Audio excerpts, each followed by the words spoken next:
Welcome, friend, to this very special episode of the Web Design Business Podcast 5. The 5-year anniversary is here for this show. I wanted to dedicate an entire episode to this milestone and just spend some time with you to share some reflections on the past 5 years of doing this podcast, some insights of what I've learned, and most importantly, give you some insight on what's ahead with the show. And I actually wanted to make this kind of a Q&A. So what I did was I polled my community, Web Designer Pro, and asked for questions about the podcast or anything that's on my community members' mind.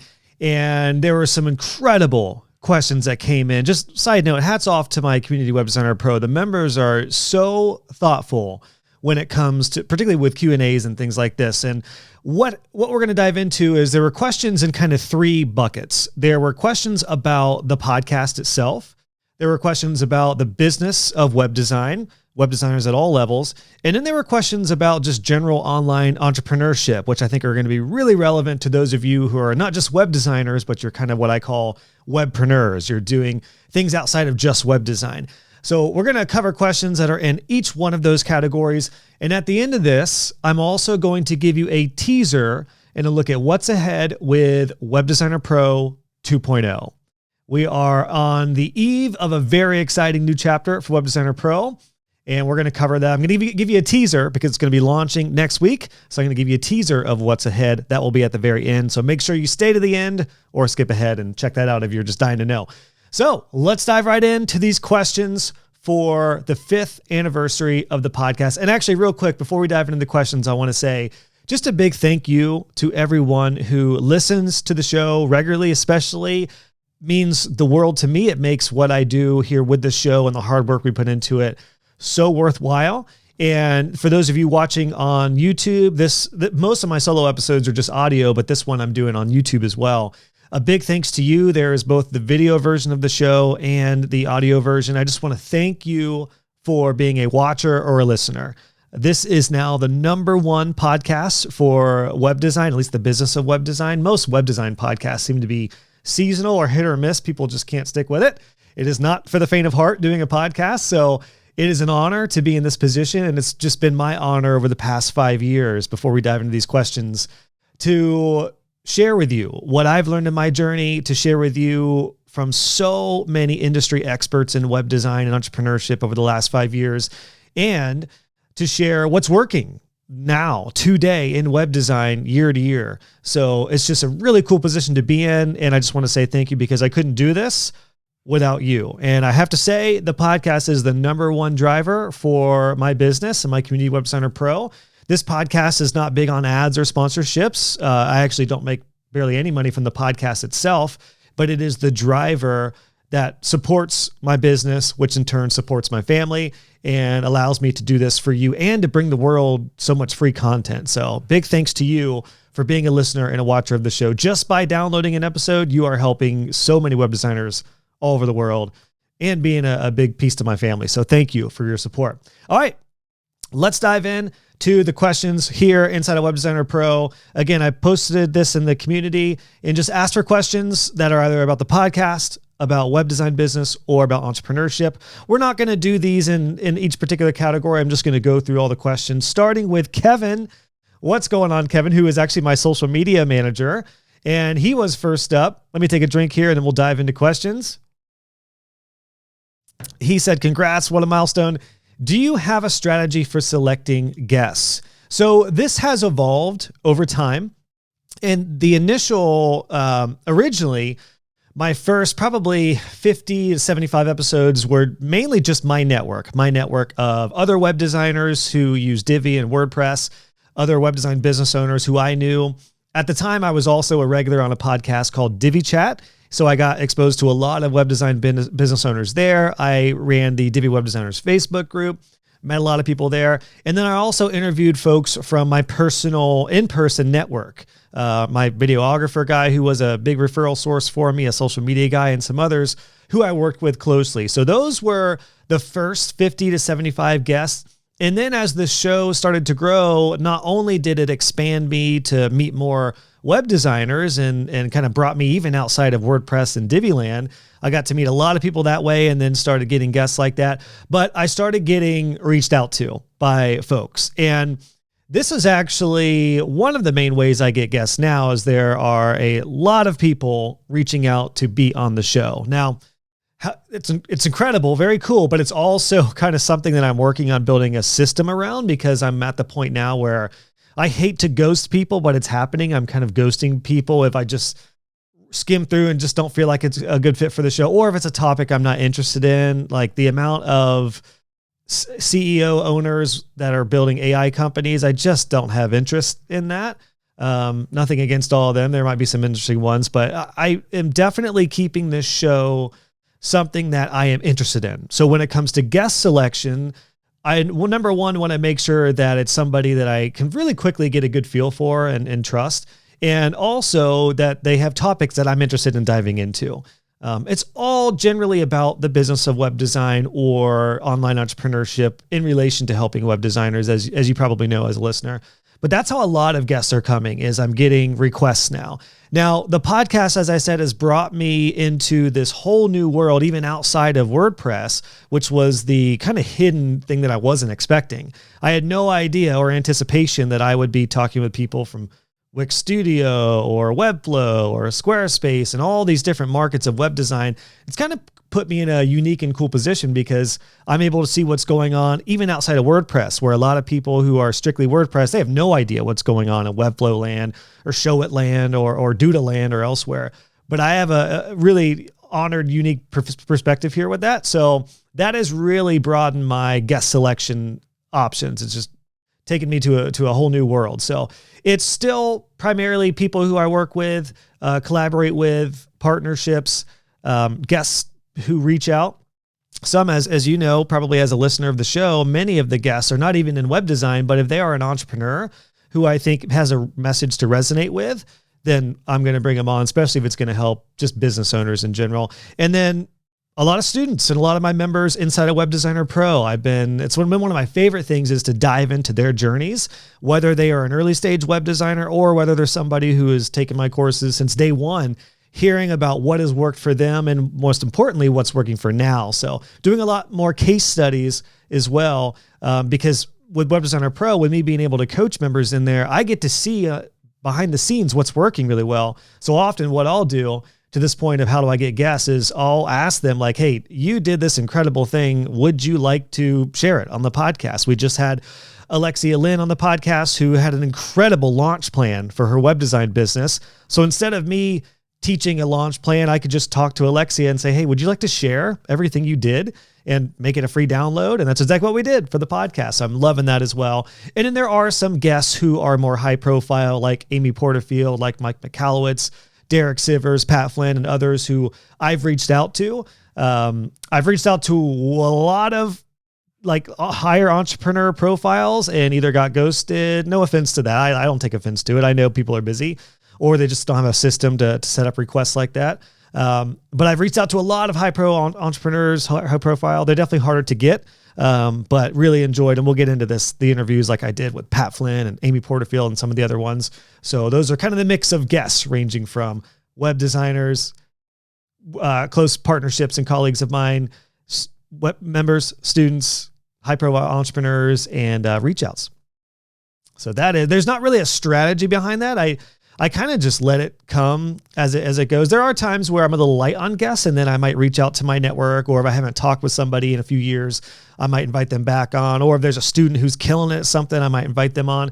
But it's kind of like referrals. Getting guests for a podcast that's been around this long now is almost like a trickle of reach outs. So I even have a potential guest list in a Google Doc that I could turn to at any point. So I try to stay about at least a month to 6 weeks out. And I know my team, Jen and Nathan, appreciate that as well. So like exact strategy, but that's kind of how I go about it. Next question goes to Jessica, one of our early stage web designers in Web Designer Pro. Happy birthday to the Web Design Business Podcast. Thank you, Jessica.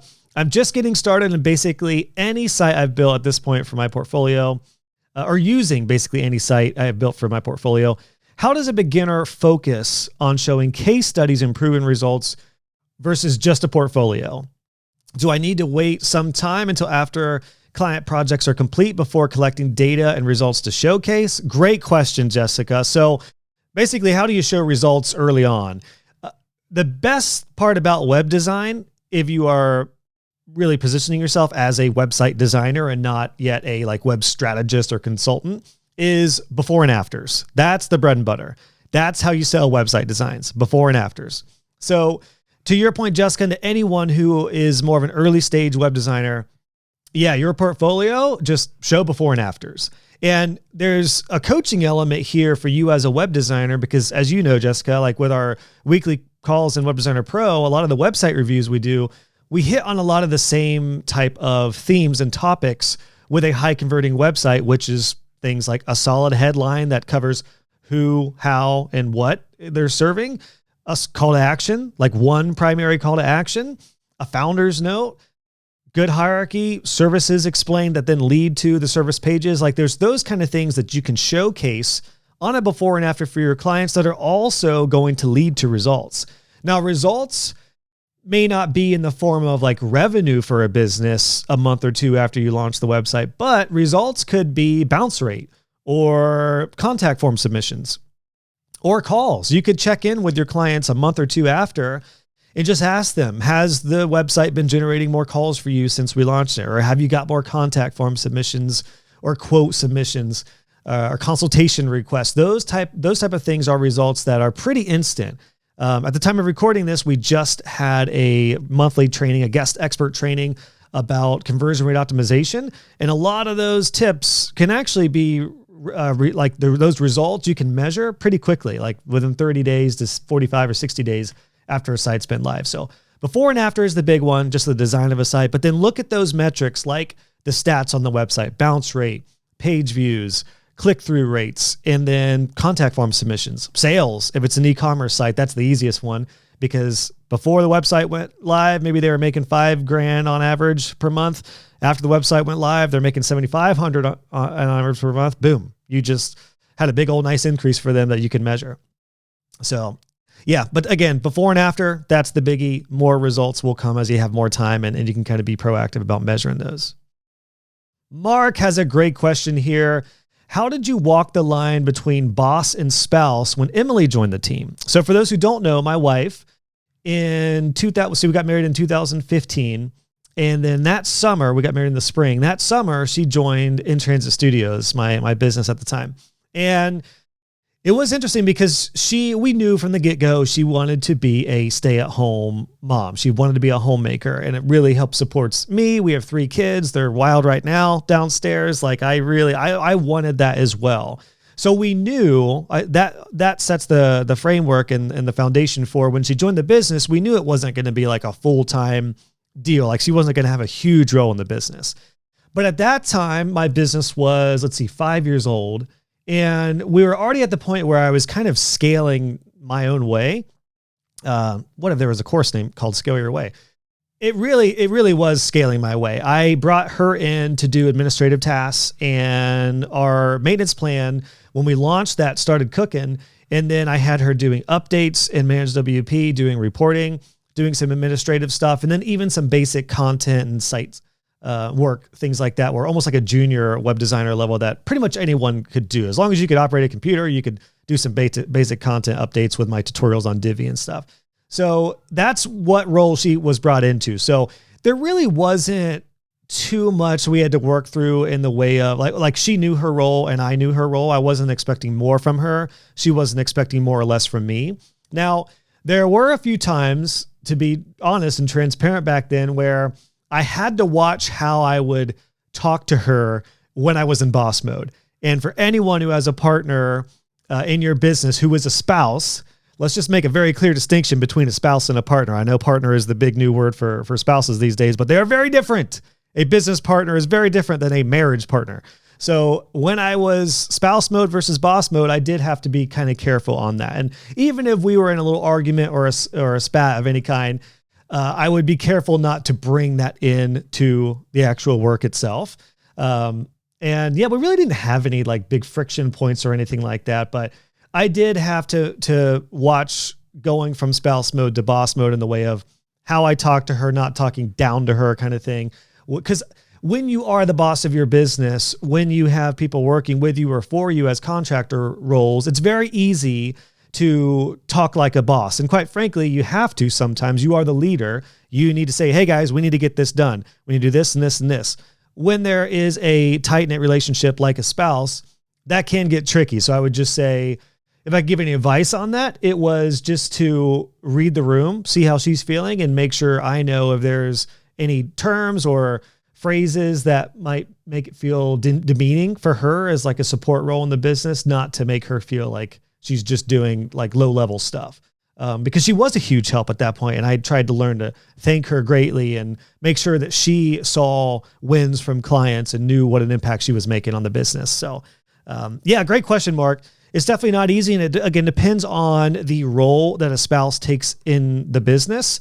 If you are working together, I mean, like Lisa and her husband, Steve, here in Pro, they're both the business owners. So they have a much more tighter relationship working in and on the business together. So it's all about expectations, communication levels, and reading the room, especially when you almost have to separate married life and personal life with work life. Those just, you need to be separate. But inevitably, if you're talking to your spouse, you're probably going to talk a little bit differently than you would a normal employee, I would imagine. Ben has a great question here. This kind of goes on to the first question we talked about.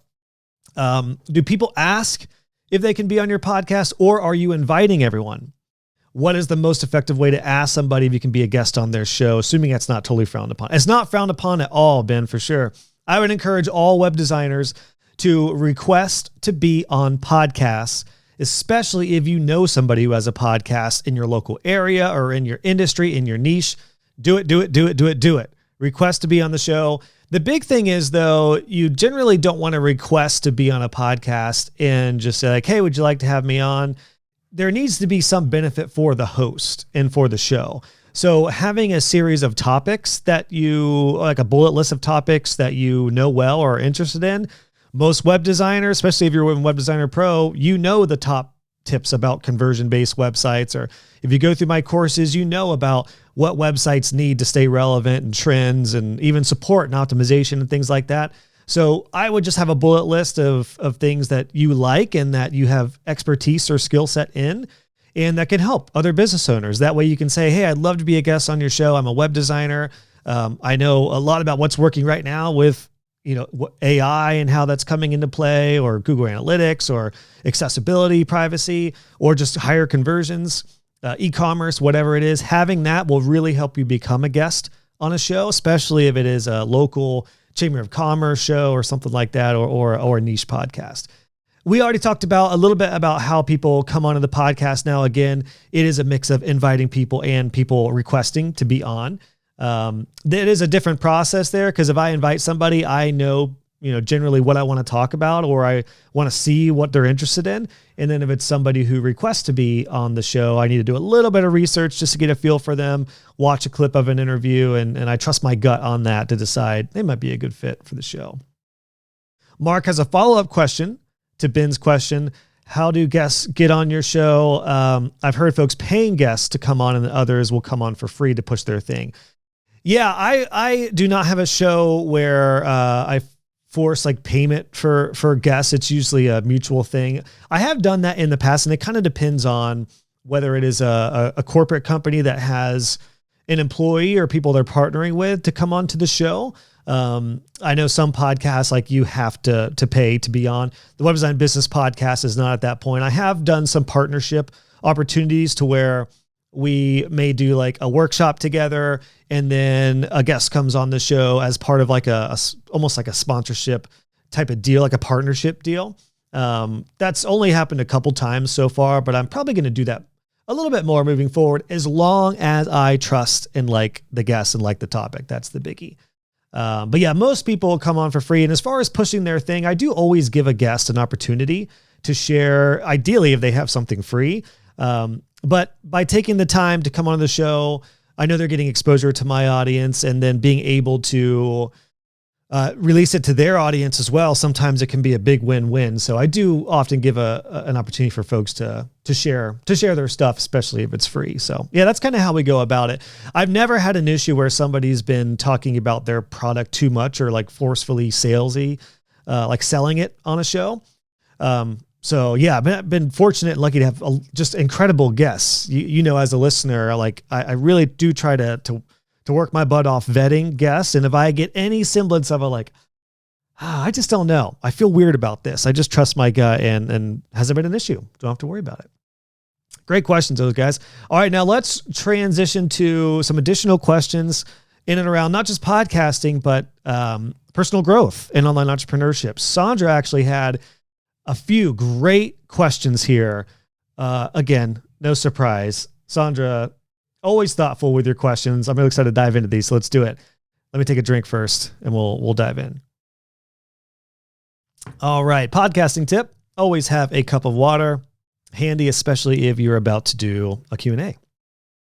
My questions or a workshop. If you do a live workshop, one time I did a live presentation for my mom's Corvette club showing off website design. Sold it for $500, y'all. Early days. This was early days. But I didn't have a water and I was coughing and I was like, get to the website. My mom brought me a cup of water like a little kid. I was like, I have a juice pouch, Mom. Anyway, Sandra said, looking ahead, what legacy do you hope your podcast will leave in the entrepreneurship and coaching world? I don't know if definitely not in the coach. I don't think this podcast is really recognized or known in the coaching world. It may be slightly in the entrepreneurship world, but there are so many entrepreneur-based podcasts that my podcast would have a very, very hard time. I don't even want to use the term competing, but I'll say even showing up on those directories because it's about web design and specifically the business of web design. So as you know, there's a lot of entrepreneurship in this podcast. Almost every episode is some semblance of being an online entrepreneur today with web design as the core tool. But yeah, I don't think we'll really I don't think we'll make a dent in the entrepreneurship podcast land. That said, there is this hybrid of a web designer and an entrepreneur, which is what I call a webpreneur. And I think we are the podcast. I think this is the show for the webpreneur, somebody who is doing web design, but has aspirations of being a true business owner and not an agency owner, but just a business owner. And also being an online entrepreneur and being able to do different things online, whether it's courses or YouTube channel or thought leadership, that brings you outside of just doing websites for clients. And that is an absolute honor. So my legacy for that is I just hope to show what's possible in this amazing world that we live in, a world where you could be a web designer. And if you get to the point where you have time back and you're scaling, you could do a passion project, you could do a side project, you could do a podcast, or you could do your own show, or you could do courses or coaching or mentorship. A lot of Web Designer Pro members are at this level where they're doing these types of things. And it's awesome to be able to not only for your brain just to shift gears a little bit and to do something else, but have a passion that you get into that you're able to serve other people alongside doing websites, especially if you're building your website business to scale or to sell potentially. So my hope is that the legacy of this show will show people what's possible as a webpreneur, and the possibilities are endless and ever expanding day after day after day right now. So great question. That's my goal with that as far as a webpreneur. How has your vision for the podcast how has your vision for the podcast evolved over the years? What do you see as the next big milestone? So it definitely has evolved for the podcast. As many of you know, I launched the podcast with a different name. I did rebrand a couple years back. It was just the Josh Hall Web Design Show because I went through like 300 names and couldn't decide what to do. And it was in the beginning days, it was a lot more about the tech and the specifics about web design as a whole. But then pretty quickly, I realized the value proposition of the MVP of this, my most valuable proposition here for this podcast. Did I say that right? You know what I mean. It is my value prop.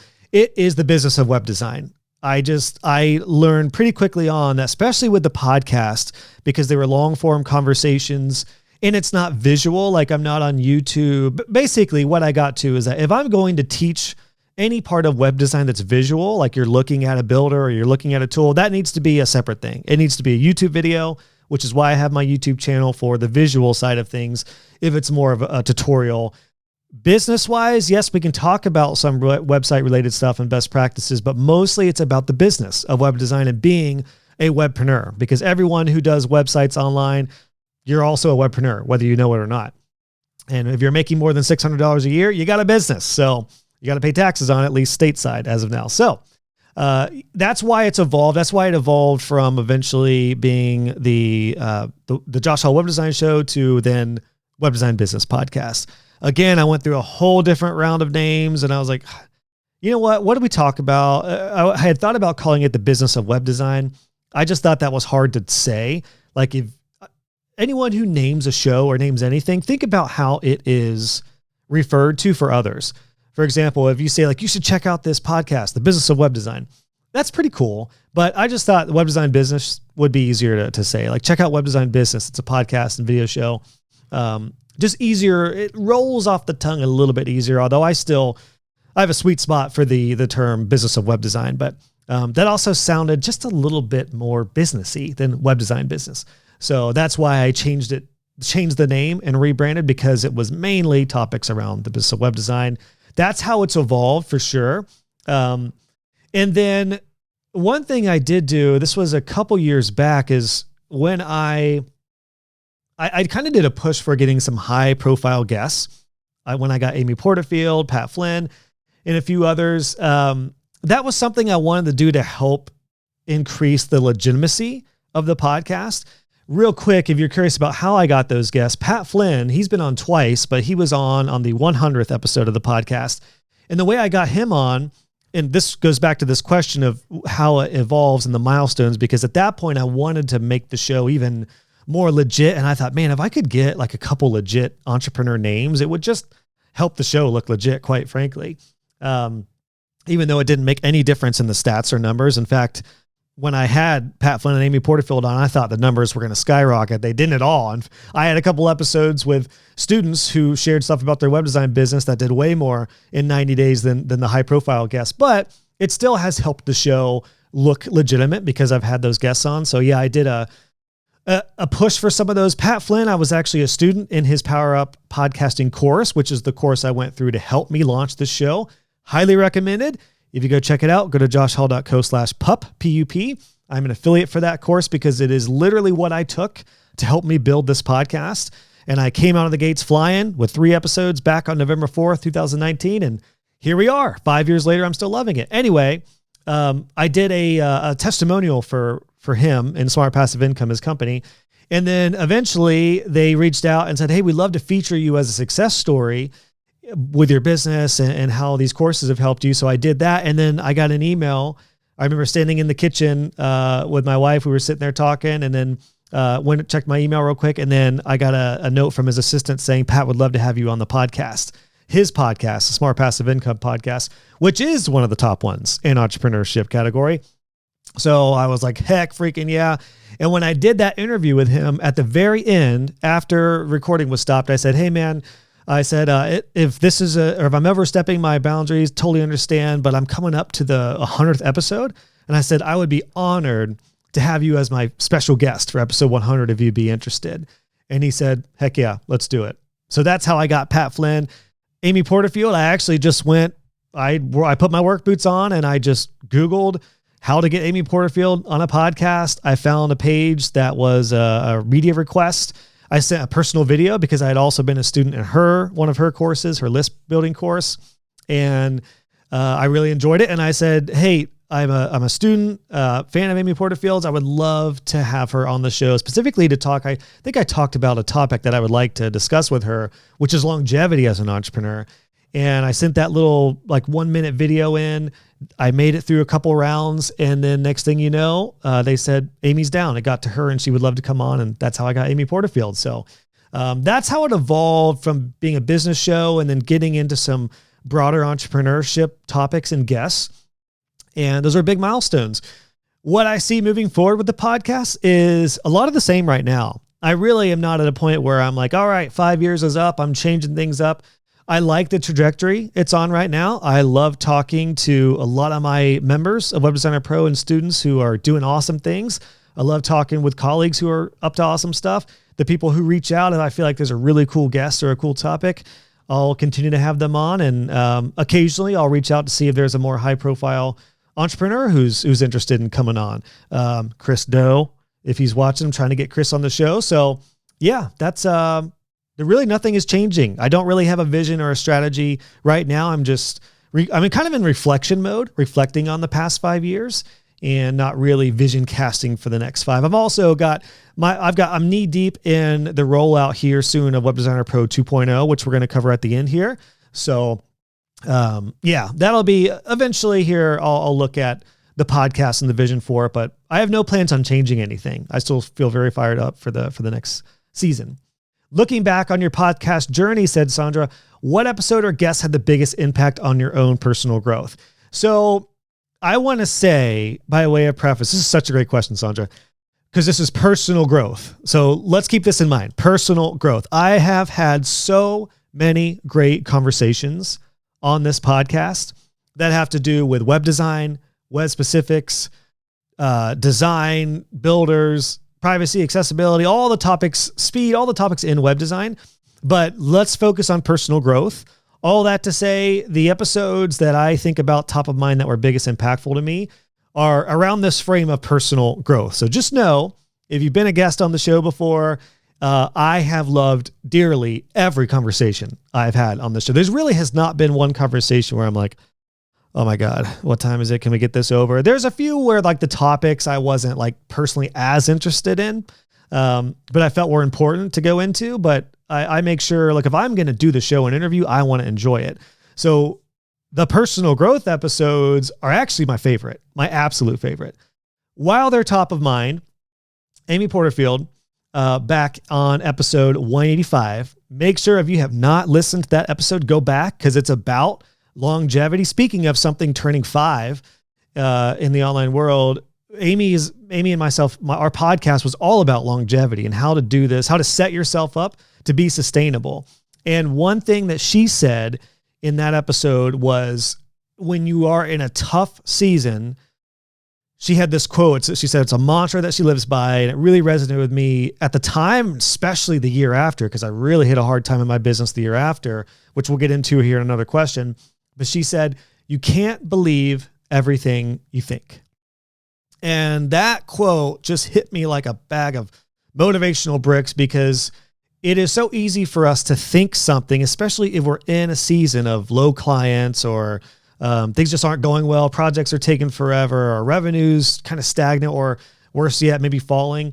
And it can be really easy to think that, what if I've screwed something up? I've done something, or I've lost my edge. There's other better options than me. I'm not able to keep up. It's really easy to go to places like that. But Amy's reminder of that quote, you can't believe everything you think, is so gold, because it just goes to show you can't trust yourself. You can't trust your own mind, especially in times when you're struggling or in your challenging season. So the answer to that is to just keep forward and stay positive, stay optimistic. Ideally have a coach, have a mentor to lean on to guide you through that. And that's one of my favorite aspects of Pro, is when I'm coaching them in DMs, they may come to me with a challenge, and I feel like it's my duty to say, listen, I know you're in this season right now, but just keep moving forward. I promise you're right here, right before the line of revenue goes up and to the right, you're right here. So that thought really helped me. And again, it was kind of, what's the word I'm looking for? It was preliminary to a premonition. It was a premonition to the year after having that conversation, because when I did make a pivot in my business and my numbers did go down, my thought was, oh my gosh, am I done as a course creator? Have I lost it? Are there better people than me? And thank goodness that quote came back to me. So I just stuck with it and kept on going. We'll get to that in a little bit here, but yeah, that was a big one for personal growth. Going back to Pat Flynn, since this is all top of mind, in episode 100, Pat said, because we were talking about imposter syndrome and just going for it. and just doing it. If you're building your web design business, you're about to leave your full-time job, but you're hanging on to stable income, or you're hanging on to something and you know you have an opportunity, but you're just not going for it. He said, I'd rather live a life of oh wells than what ifs. Let me say that quote one more time. I'd rather live a life of oh wells than what ifs. Meaning, it's way worse looking back at your life and going, what if I had just done that? Would it have gone differently? What if I had just made the jump and gone full time with my business? What if I had just reached out to that person to get on my podcast? What if I had just went for that big $20,000 quote instead of even just short term, instead of doing it for $5,000 and killing myself? What if? Those questions eat at you. So the oh well questions are more risky and lead to wins and losses, but it's way easier to look back and say, well, oh well, I tried this change in my business. I tried. How many of us have gone through proposals like that? I have, where I remember sending a $14,000 proposal over to a company that I really wanted. I really wanted this job, but they didn't go for it. They're really cool and gave me the reasons why, but instead of saying, what if I just went for it? I was able to say, oh, well, I went for it. At least I went for it. That's a kind of my new model, is to say, at least I went for it. At least I tried it. At least I did it. That's way better. And people in the corporate world and salary mindset folks will not understand this because they are chasing safety and stability. My big question to that is, like, how much safety and stability is there in a corporate job? How many people have been laid off over the past couple of years who or maybe you have yourself? Chasing safety and stability is a very dangerous path. I think it's most important for everyone, even if you're not in web design, to know how to build something and to sell something. Those two principles alone: build, sell, build, sell, build, sell. If you can build something, even if it's a website, even if it's a marketing plan, sell it. Those are key. So yeah, I'd rather go back to those. Yeah. Like, oh, well, I tried. Didn't work, but I tried. I've had plenty of didn't works, by the way. I launched a course on courses and it didn't work. I had students who loved it, who went through it, but I realized my audience is just not the course creator audience. So it was technically on the books, a complete revenue flop. So yeah, like, I tried it, and eventually I'd love to do more entrepreneurship based teaching, but as of right now, yeah, oh well. So those were a couple that come to mind. Another one was Jenny Blake, author of the book Free Time, back in episode 195. There are certain episodes that just resonate with me, hit me. And I'm talking about kind of high profile guests here. That one, we talked about the idea of having a friction versus flow set of tasks. I've actually completely ripped off her model and used it in my scaling course, and I gave her full credit, by the way. But in my scaling course, I talk about that. Look at what you're doing every day and every week in your business. What are the things that light you up, give you energy, and are your flow items? And what is just draining to you? What would you love to never do again? That idea really shifted how I ran my business and set my week up, was having a friction and flow list and making sure I stay out of the friction list as much as possible. You're going to have times where you got to do friction tasks, but you want to stay in your flow state as much as possible. So I could keep going. I will give a quick one who's not a high profile entrepreneur.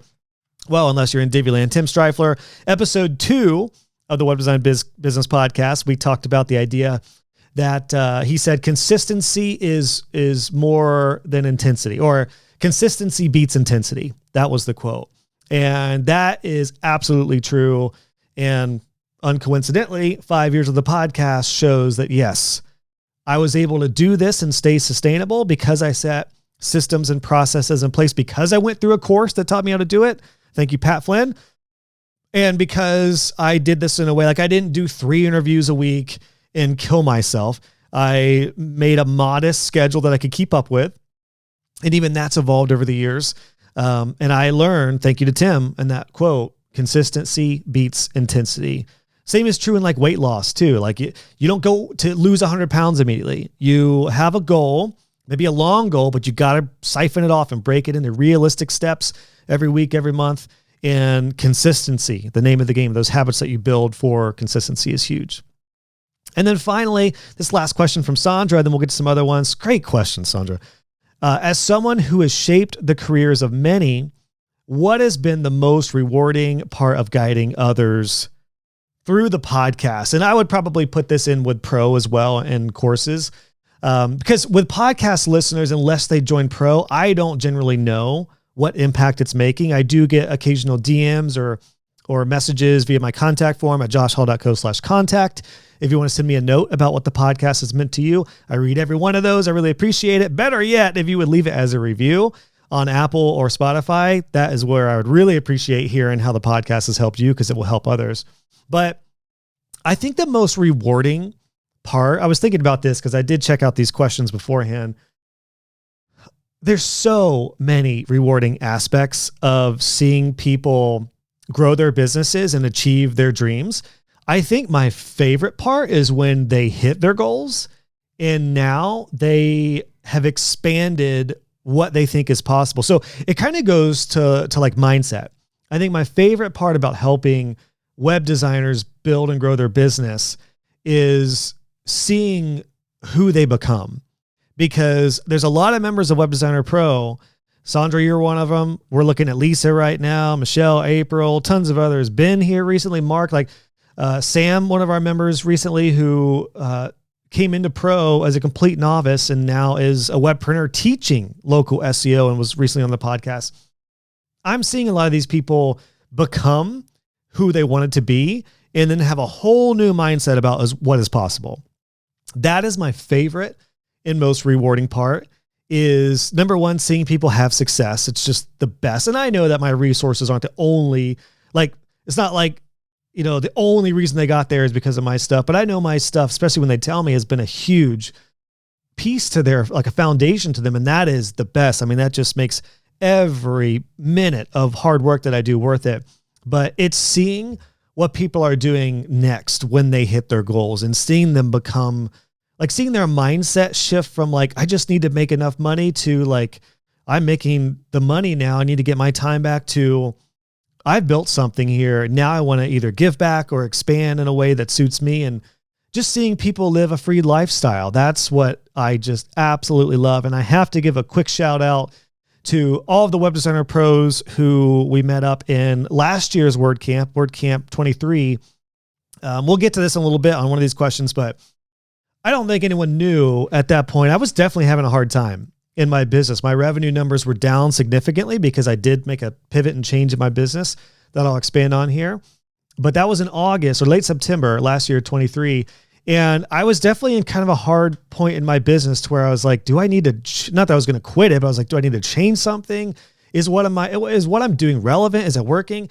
And meeting with members in person and hearing their stories, hearing from Alexis, hearing from Sandy, my gosh, hearing from Austin and Lauren and April, and even meeting some of our newer Pro members, Lewis and Cami, and am I forgetting anybody? Michelle was there too. Seeing these people who I've interacted with online and being able to actually get to know them and hear their stories in depth and hearing about how they found my podcast and how it helped them was just, that just it really was a turning point for me. So personally, I want to say thank you to everyone who was there, who shared their wins with me in person.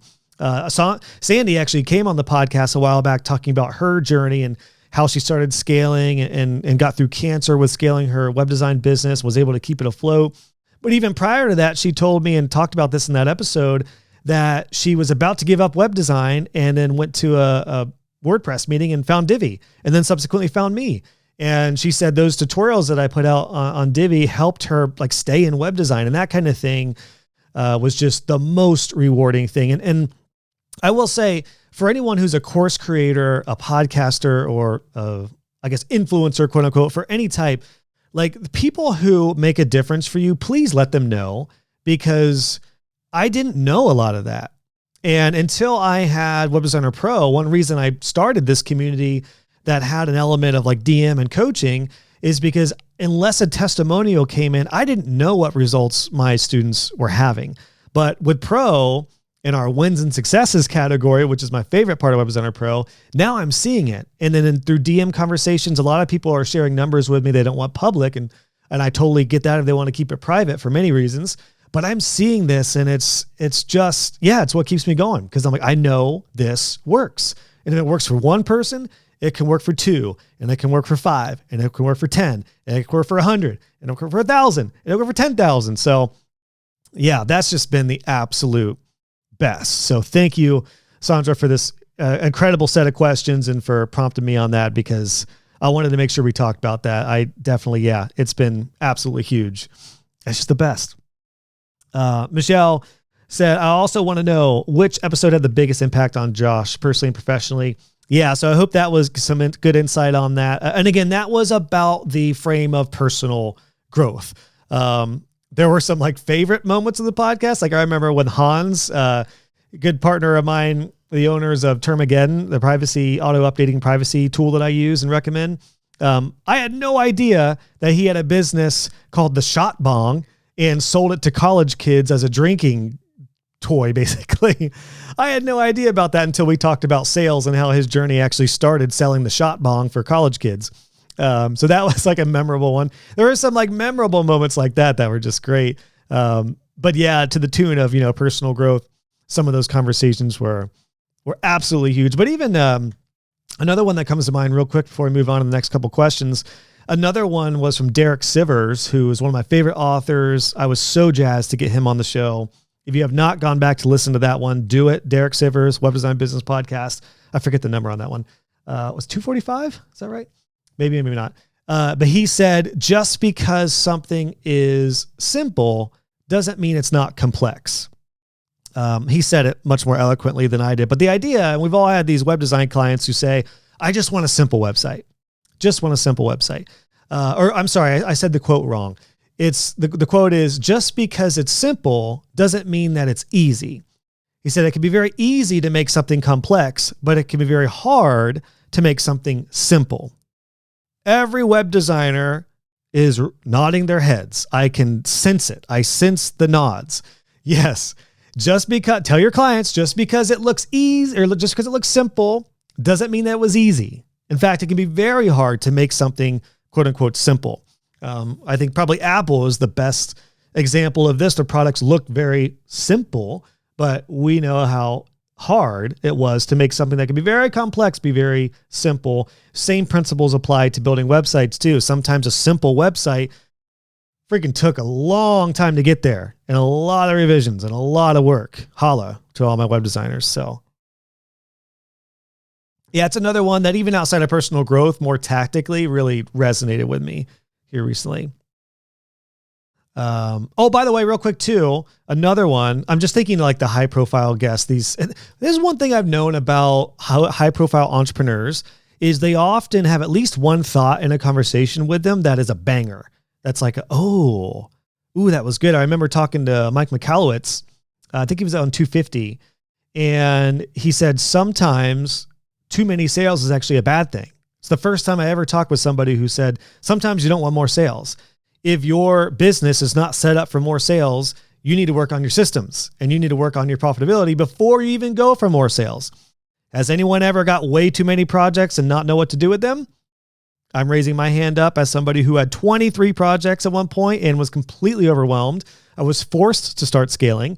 Great example of too many sales.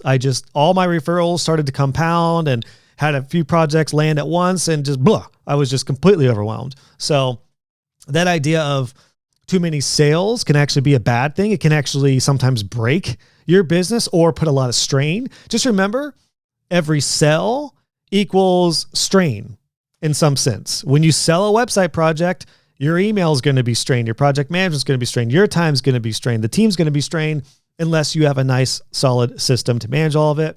That's what I have my web design business course for, which is inside of Web Designer Pro. So yeah, there's another one. A couple other additional, more not outside of personal growth, more like business tips that really resonate with me over the past couple years. And yeah, still think about them often.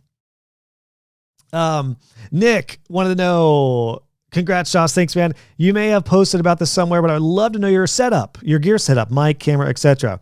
Yes. So those watching on YouTube right now, I'm showing you this video. If you just search Josh Hall Home Studio Tour, this is a previous version. I am due to make a new one with my new office. I promise. I've been talking about this for like 2 years. I promise I will do this. The reason I've held off is because I've had more pressing things to do than show off my mics and stuff. Plus, everything I cover in this original home studio tour is actually primarily all the same gear I still use. It's just I'm in a new office with a new background, a couple of new lights, but the camera, the mic, everything else is the same. So just search Josh Hall Home Studio Tour for now, and I will do an updated one soon. I promise.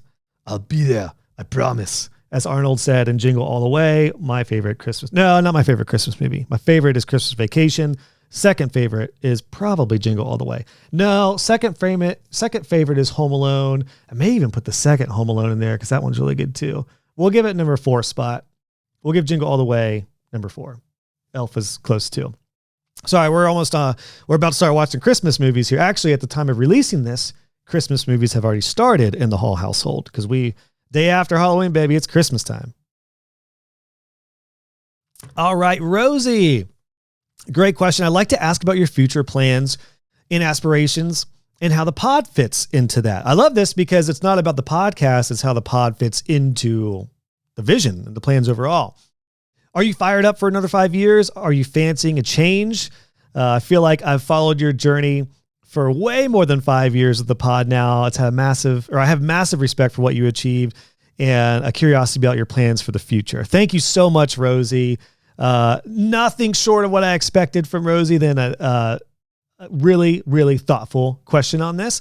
And I appreciate it. I'll say one thing about Rosie. Rosie is a member of Web Designer Pro, where we've really just talked mainly about mindset and sustainability. In fact, we've never talked about numbers together. It's kind of Rosie, we joked about this. Rosie's kind of a unique case study in Pro because instead of talking goals and numbers, we talk about mindset and shifts in mindset and how to be sustainable. And that will inevitably lead to better numbers and revenue, especially if you're more profitable. So love my conversations with Rosie because it's like this. It's about vision and sustainability. So I am absolutely fired up for another 5 years for the podcast. I really am. As long as Web Designer Pro is kicking and I am a quote unquote web design business coach, the Web Design Business Podcast will be my main driver for sure. I would like to do, and I am going to do, especially once I roll out Web Designer Pro 2.0, I will be doing more and more YouTube in the way of like videos, more so like visual. But the podcast is going to stay as is, as I mentioned a little bit ago. No big changes. And again, I'm not at the point where I've thought about like a vision for it. I'm in reflection mode right now for sure. I'm just appreciative of the fact that the podcast has got to this point. Even though the numbers of downloads are not astronomical, we in the web design world, I mean, you guys are here. Search Web Design Podcast. I guarantee we're up there in the top 3 on most all searches. So, unless it is a web design, like code podcast or something, but if it's entrepreneurial or business, it's been an honor to get to this point. I'm just, reflecting on that and just enjoying thinking about how far this thing has come and just looking at like how much personal growth I've been able to take from this podcast. Like as much as I am sharing my knowledge and also sharing other industry experts' expertise, I've learned a ton. So it's really, really great. And I have zero plans on changing anything. So no, not fancying a change at all on the Web Design Business Podcast. Moving forward, my vision, and we'll talk about this at the end here with WDP 2.0.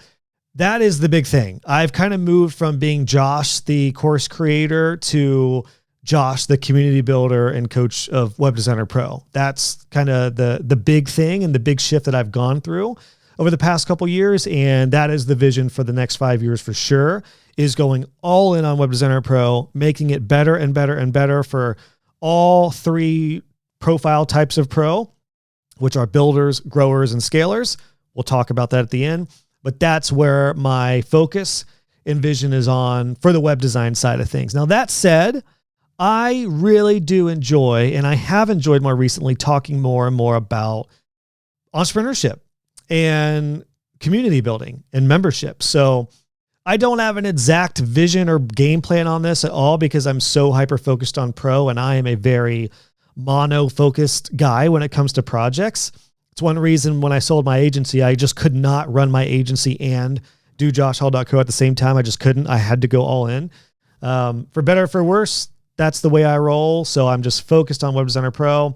But I will say, to plant the seed of like a passion project eventually, is I do love talking about just broad entrepreneurship and what I'm learning with creating Web Designer Pro and building it. Actually, side note, today, November 4th, 2024 is actually the 4-year anniversary of Web Designer Pro. So next year, we are going to do a big 5-year, probably AMA of some sort for Web Designer Pro and what I've learned with building a community around courses, community, and coaching, and how it's become a incredible source of ARR and MRR, monthly recurring revenue, for me and my family, and become the centerpiece to my business. So yeah, that's where I'm focused on right now, Rosie, and anyone curious, it's all in on Pro, make it better and better and better, and really embrace being the leader of this community. Put another way, said Rosie, pods are on fire right now. What's the next hot thing you see in marketing? And are you tempted by any other marketing channels? Yeah, pods are on fire. For anybody who thinks they're too late to podcast, you're not. You are absolutely not late to podcast. Additionally, I think I saw a stat recently that most podcasts don't make it past 20 episodes, meaning if you do over 20 episodes, you're already in like the top, I think 5% of podcasts that just keep going. And if you wanted to try out a podcast, what I recommend is doing an interview series, just interviewing 10 business owners or interviewing 10 friends or colleagues and seeing if you like the process of interviewing and post-production and all that. Side note, I got to give a big shout out to my team. I meant to do that in the beginning. I could not do this podcast without Nathan, my editor, Jen, my VA. Big thanks to Cam, my VA of almost 5 years, who did so much work leading up to this, 4 years.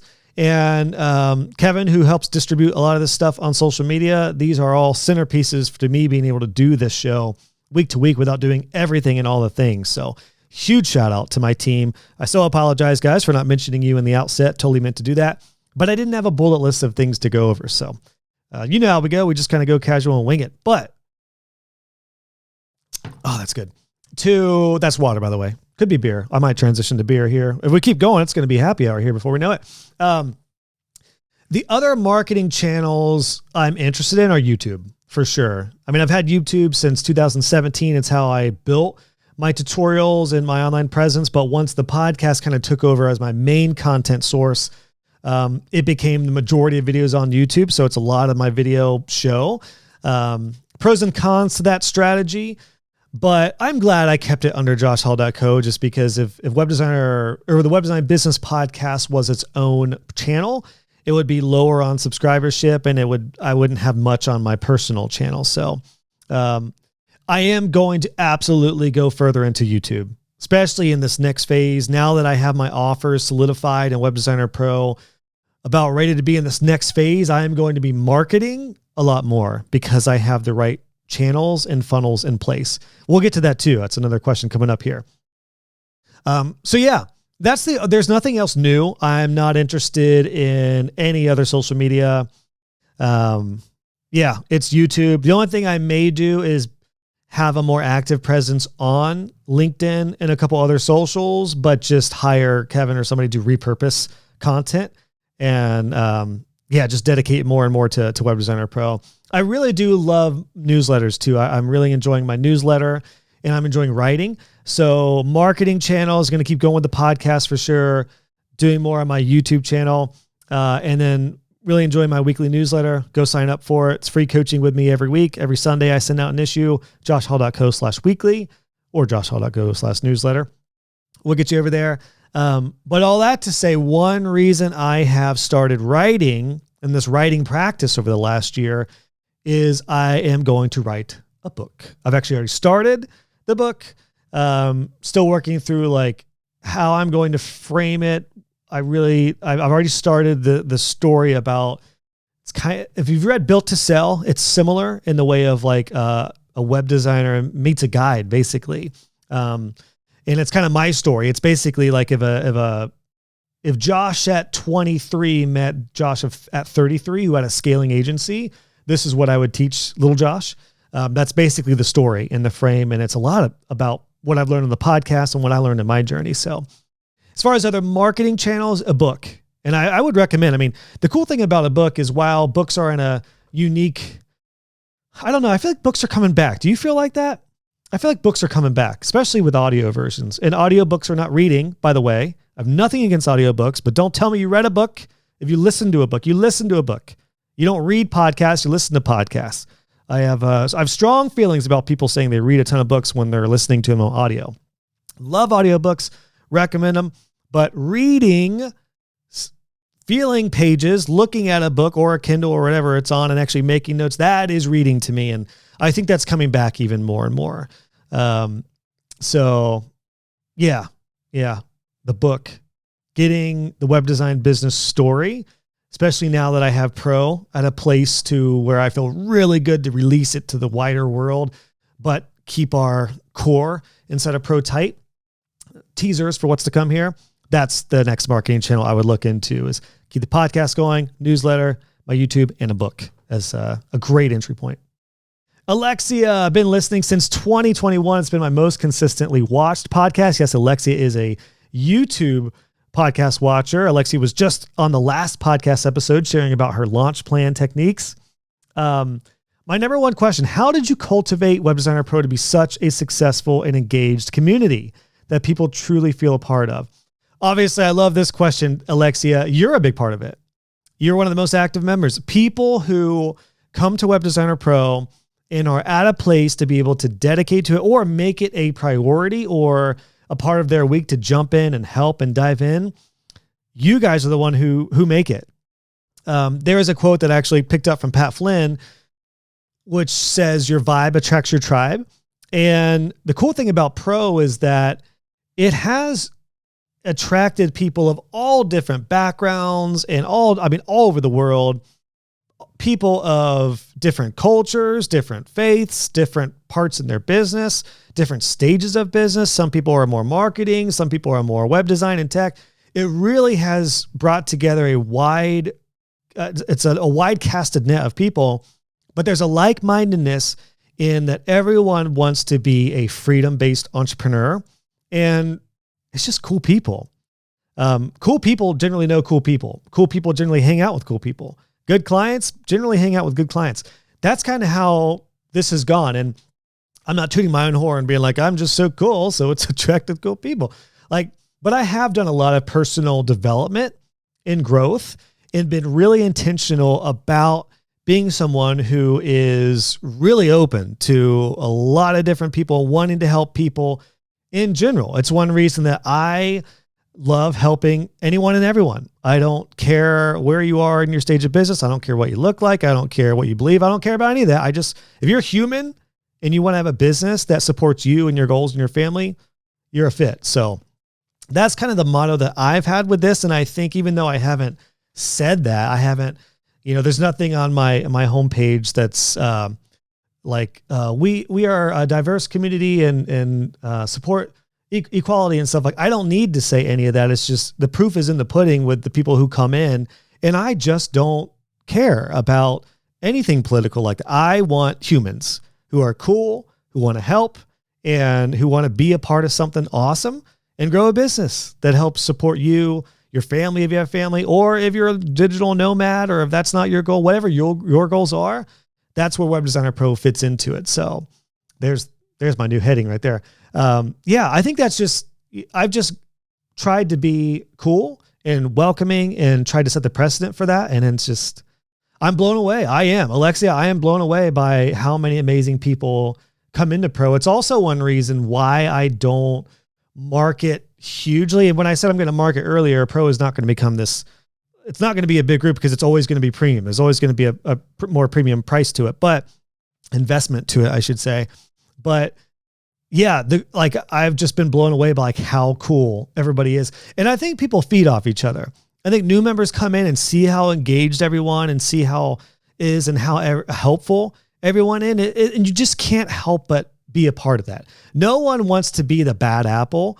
And we've been so fortunate in Pro. I think I've only ever deleted 2 comments that weren't even like nasty comments like you would find in Facebook. It was just like, we might want to reword this differently. I'm cognizant too of a lot of people coming to pro and English is not their main language. So they may be using a translation tool, or they may have just said something that came across a little wrong. I think that's one thing that's helped too with a diverse audience that is global, is I've learned to be understanding and empathetic to people who that's not their main language. I mean, I don't speak any other languages. I'm still working on English, so I can only imagine. So yeah, I can't attribute it to one thing other than like your vibe attracts your tribe. I've really been proactive and been engaged myself. Like you guys know, when you join pro, I send you a personal video. I am very engaged. I'm in there every day. It's my favorite place of the internet to be. It's why I'm not very active on social media. Terribly. I'm barely active in any other Facebook groups that I was a part of. I'm basically just creep and see the news and see updates. And my engagement is with Web Designer Pro and members there, because you guys are just the best. So if you want to join the fun. It's an incredible group. I don't even like talking about it too much because it's just so awesome. You don't want to like mess up what we have, but we'll get to the plans for pro here shortly after the final questions here. I had no anticipation on how long this would go. And this is why I was going to pose questions to YouTube and Instagram and Facebook and the podcast as a whole. But I was like, there's plenty of questions here because pro is so engaged and the members are so engaged that I was like, yeah, this is going to be plenty enough to keep me talking for an hour or an hour and a half. A follow-up question to the engagement and success of Web Designer Pro. I'm so intrigued by how you've created this community, says Alexia. It's one of my top favorite places to hang out month after month. Shoot, day after day for you, Alexia. You're one of our most engaged. I'd love to know your thought process before creating it at the first stages all the way up to now. So when I created what is now Web Designer Pro, for those who don't know, it was originally called the Web Design Club. And I created it because I had my entire suite of courses live and I had a support community for it. And I had separate Facebook groups before that supported the courses. One thing I found is that it was really hard to have multiple courses and have a bunch of disjointed support forums and stuff. It was just way too confusing, too complex. Some people were in some courses, not the others. And one common thing I found, which was the impetus for this membership, what is now Web Designer Pro, is I found that the web designers who had all my courses and were actually they had the whole suite, they were the ones getting the best results. And that's why eventually I created a bundle of the courses and then eventually put the courses into Web Designer Pro, which we'll get to next for the next question. And that's when people really started getting, this sounds cheesy or salesy, but it's not. It's when people started getting skyrocketing results. They really did. They had my process course. They had my design course. They had my SEO course. They knew the scary part of websites with my DNS course, my cPanel course. And then they had my business course through and through. They had all my processes. Yes, they would make it their own and choose their own price points and offers, but they had the foundation of what worked for me and what's worked for hundreds of other web designers, now thousands around the world. And then they built recurring income with their support plans and maintenance plans. And now the web designers who are scaling, my most recent course, Scale Your Way, has helped people go to the next level and get time back and scale their web design businesses. So that's kind of how it all evolved, as I had this suite of courses, very disjointed in how I supported them. And then when I started the Web Design Club, I actually didn't have the courses in there originally. And even more so, that's what showed me. I'm like, wait a minute. If you have the business course, but you don't have my process, you don't have my SEO course, you don't have my design course, you're missing out on so much that is going to help your business. And then I found members at that time saying like, I'd love to get the maintenance plan course, but I'll wait till a Black Friday sale or something. By the way, I'm not doing a Black Friday sale this year. I'm so excited about not doing a sale. I've never been so excited about not doing a sale. Maybe I'll talk about that, but because I'm not worried about courses, like standalone courses anymore. It's all about pro. So to that end, I learned that everyone who had all the courses had community support and had my support at different levels of coaching them, they were getting the best results. That is what culminated into what is now Web Designer Pro, which is the big 3 C's: courses, community, and coaching. And I'll share the vision for that here shortly as we're wrapping up these last few questions. And then another question from Alexia, great question. Also a challenge and pain point for me right now. I'm interested in what your marketing funnel looks like as far as the podcast to pro pipeline. It works, hence why we're all here. Yes, it does definitely work. I mean, this is the thing is it's not really a great funnel, to be honest.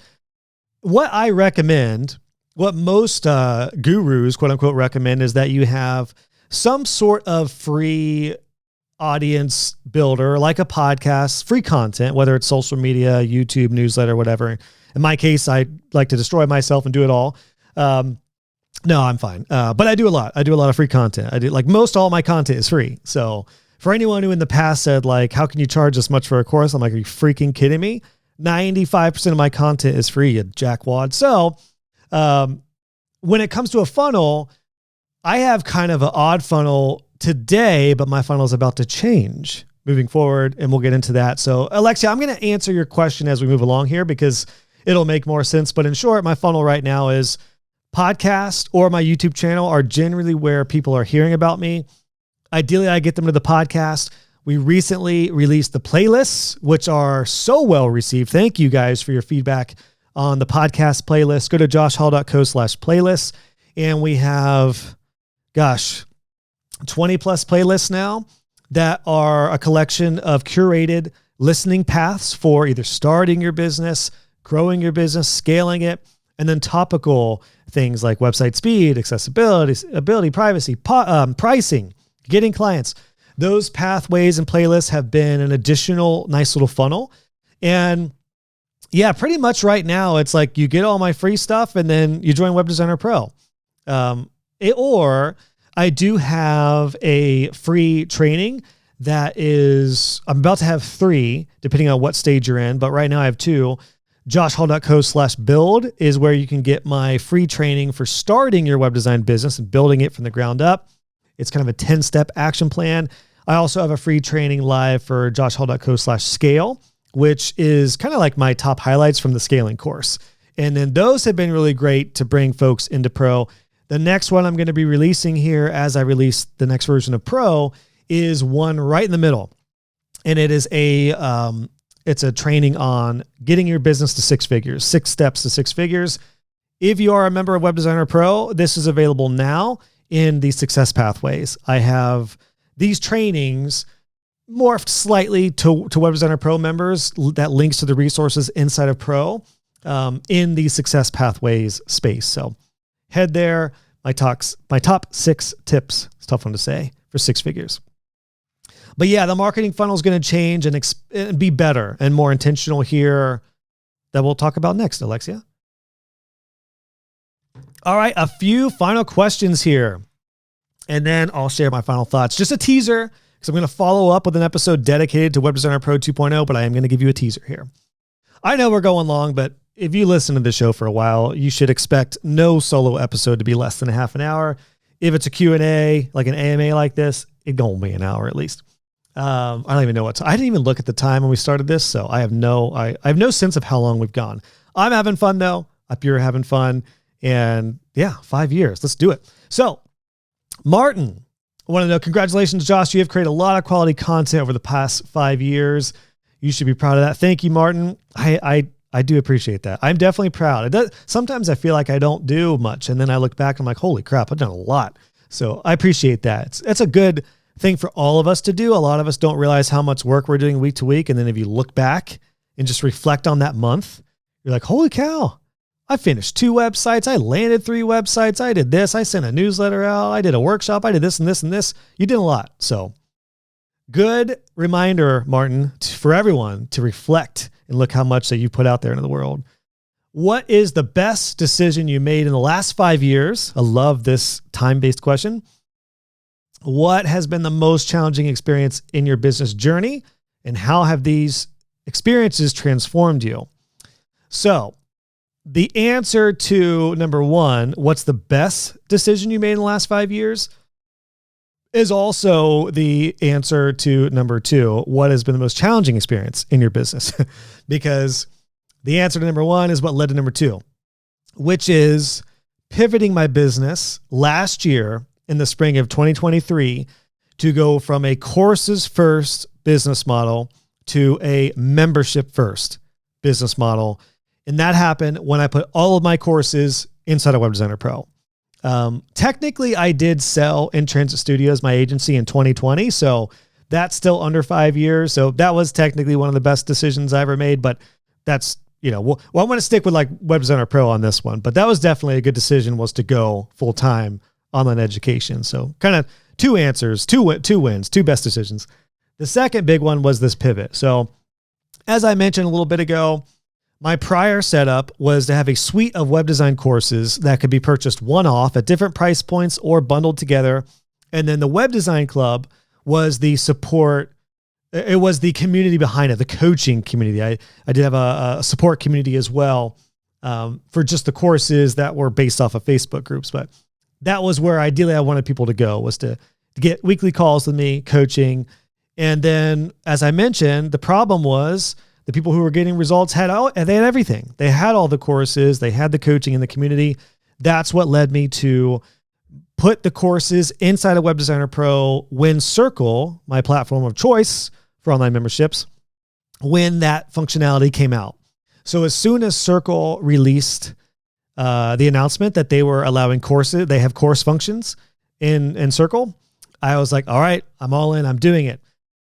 That was the best decision looking back now, because some of you guys have seen my monthly MRR just started to go up and up and up and up and up. Now it is an incredibly stable point for my business, for my family, and has really allowed me to be flexible and do this in a way that suits me and what I think is working best for everybody without, having to take on sponsorships or do anything that I needed to just to get paid, basically. Like, I'm able to. It's also why this podcast is completely free and generally ad-free, because I don't rely on this podcast. I don't rely on sponsorships to keep this afloat, because the podcast is what turns people into Web Designer Pro, which is what pays for the whole shindig. So looking back now, a year and a half later since making that pivot, best decision I ever made. However, it was also by far the most challenging. I underestimated, when I decided to put all the courses inside of Pro, the fact that I just created two massive buying decision differences. People could now choose, well, do I just want to buy a one-off course that's still at a pretty lifetime access premium price point and get supported with that with a support group? Or do I want to go in Web Designer Pro and get all the courses and the engaged community, incredible people, and coaching directly with Josh? Those were two pretty big buying decisions that I didn't realize were going to have such an impact on sales, but did. My one-off course sales took like a complete nosedive when I did that, because now I had this option of Web Designer Pro. And Web Designer Pro in its current form, and since launching it in that form, is a $200 a month membership investment. So it's $199 a month. And that is a lot, especially for web designers who are at early stages. And this will come into play with the plans for moving forward. But I also didn't want to devalue my courses, the community. As I mentioned, I didn't want a cheap community that the whole world could get into, because you basically got a free Facebook group, or you've probably been in a low cost community. I mean, how are those conversations compared to what we have in Pro? Night and day difference. Not to say that everyone who can't afford this membership is not an awesome person, but you do generally, at least business-wise, need to get to a place where you're able to engage and feel comfortable. And there is a dance between having new members learn from experienced members, and new member topics not taking over a forum. So we've struck a really good balance with Pro. That's why I kept it at a premium price point from the start. And that was challenging, because naturally at $200 a month, you're not going to get thousands of members.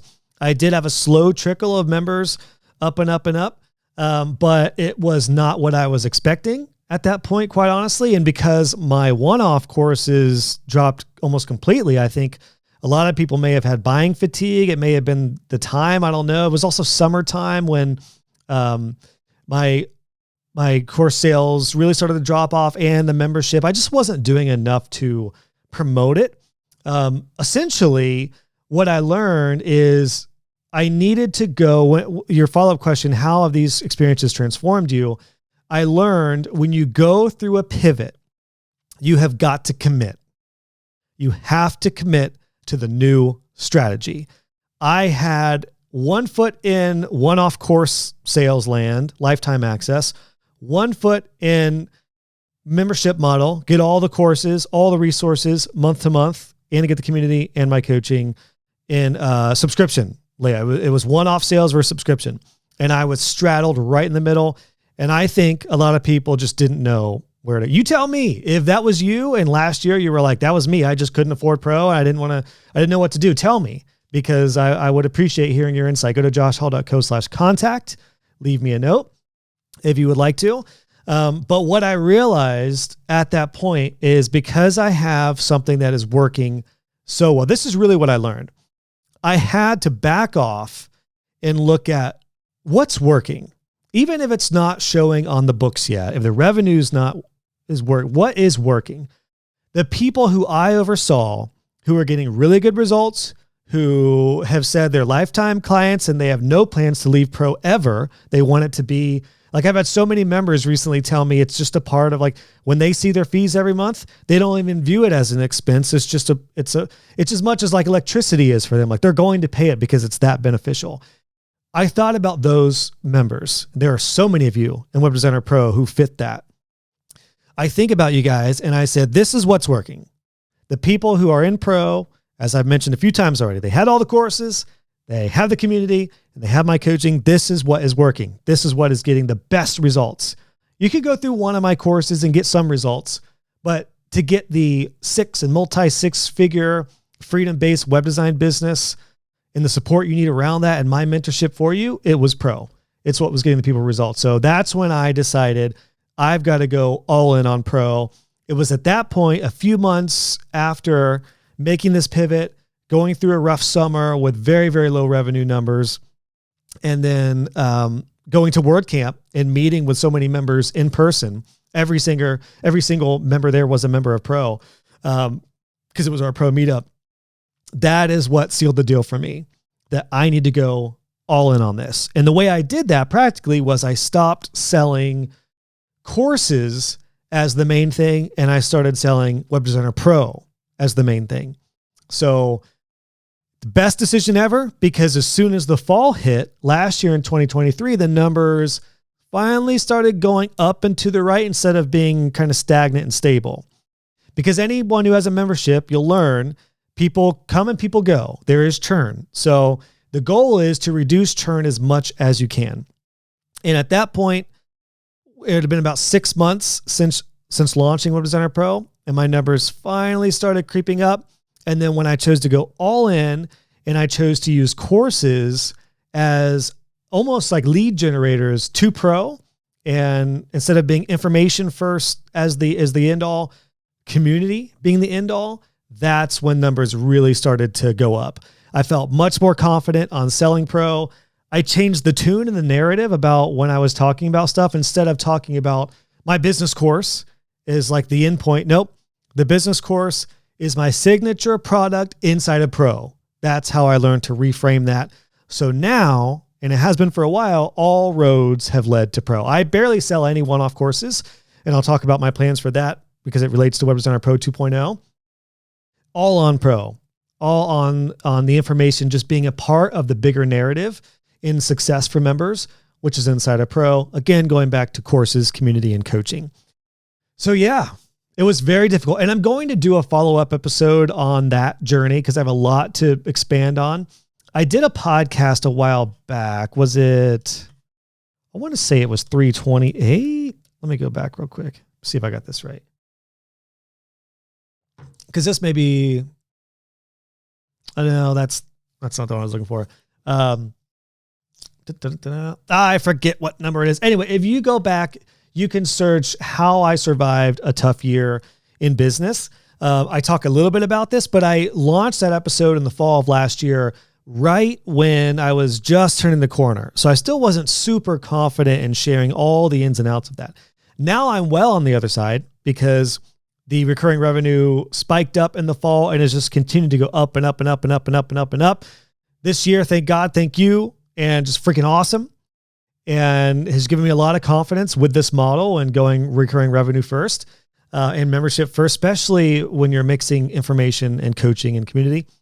But I am going to do a follow-up episode here soon about this, because I'll just share, frankly, my business was down $125,000 over the course of 2 years.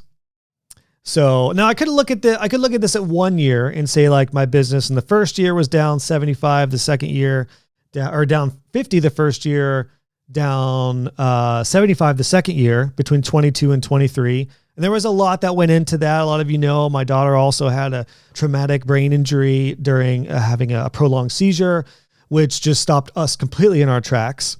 So that was kind of the kickoff to taking a lot of time off and dealing with that personally for me and my family, and helping her. So there was a lot that went into that, but I'm going to expand on that because, yeah, over the course of 2 years, my business was down $125K between 22 and 23.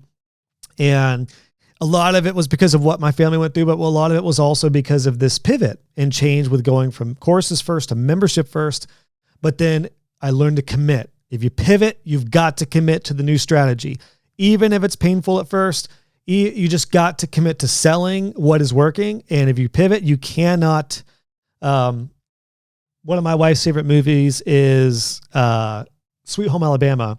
And at the end, for anyone who's seen it, if you haven't, the bride, Reese Witherspoon, is stuck between her ex-husband, who she still loves, but also this new husband who's like McDreamy from what's the doctor show? Grey's Anatomy, and is just an awesome guy. She wants to marry them both, and her father says, "Can't ride a horse with two asses, Sugar Plum."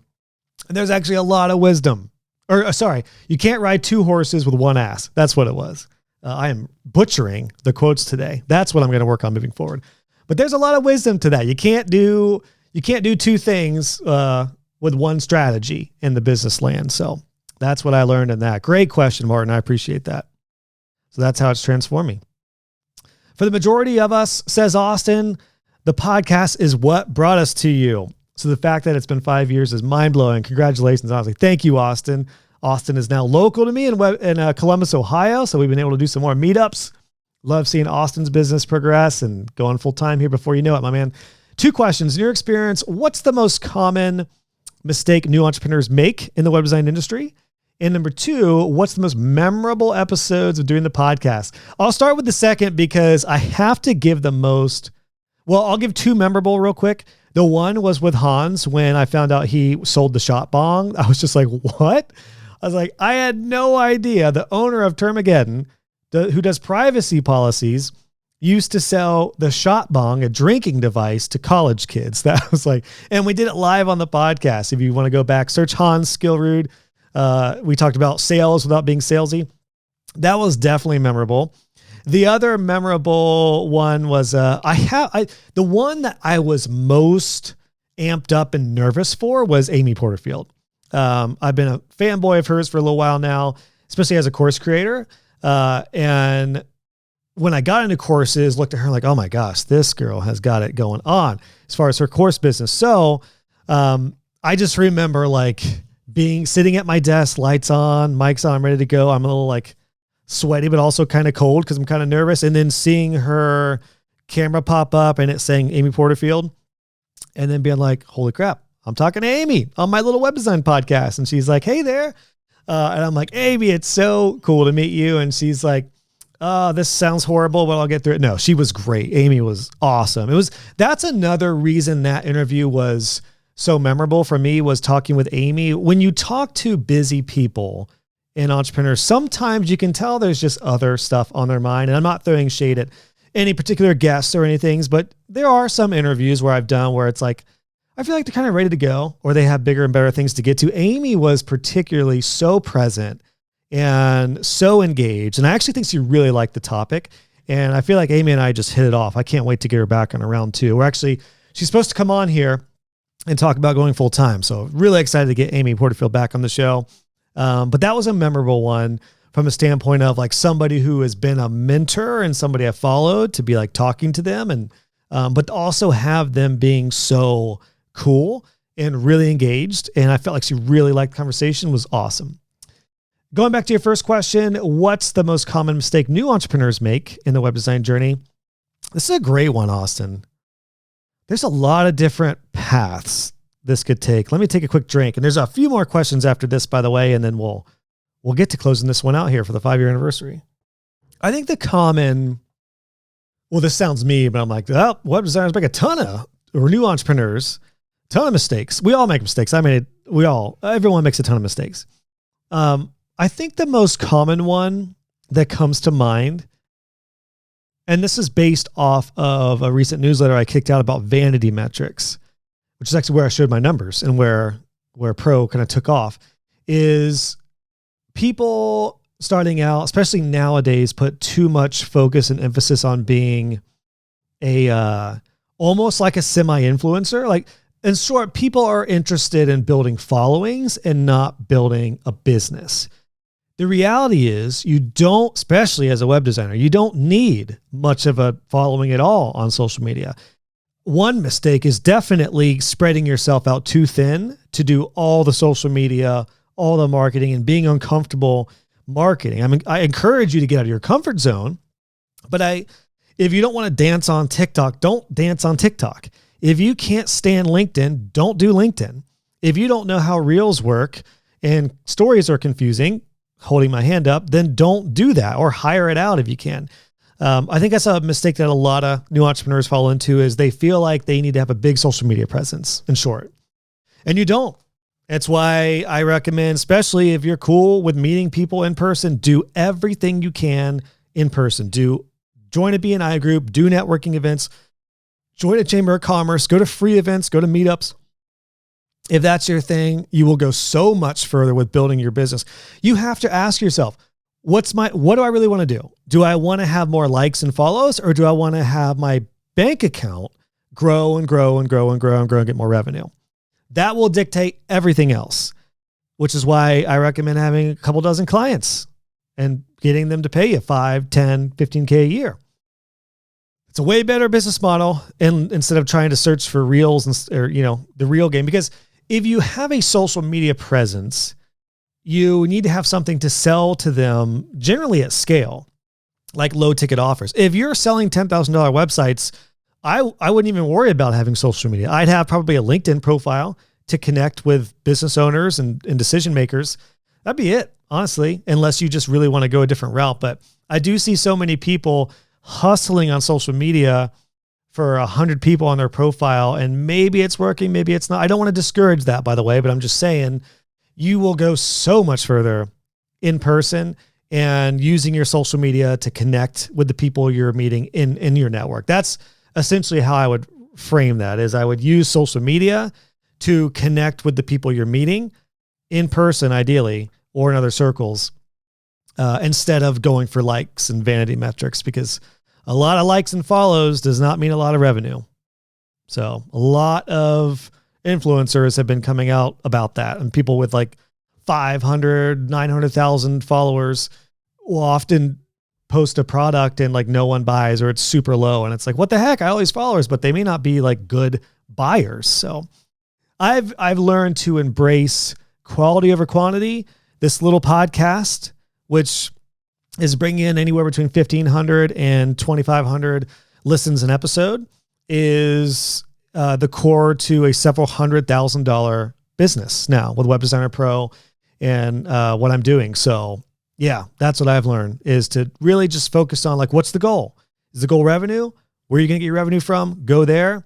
If you're not into in-person networking, of course, I'm going to encourage online stuff, but yeah, just beware of the vanity metrics. I think especially now, especially with the generation coming up, we have some members in Pro who are the young whippersnappers who are inundated in social media. And I think the urge, and I'm empathetic to this, I would imagine as a youngster, the urge would be to be big on social media or to have a YouTube following or something. But if that's your goal, then go for it. But if your goal is to build a web design business and make 6 figures, then have your offers reflect that. Go to clients who are paying that.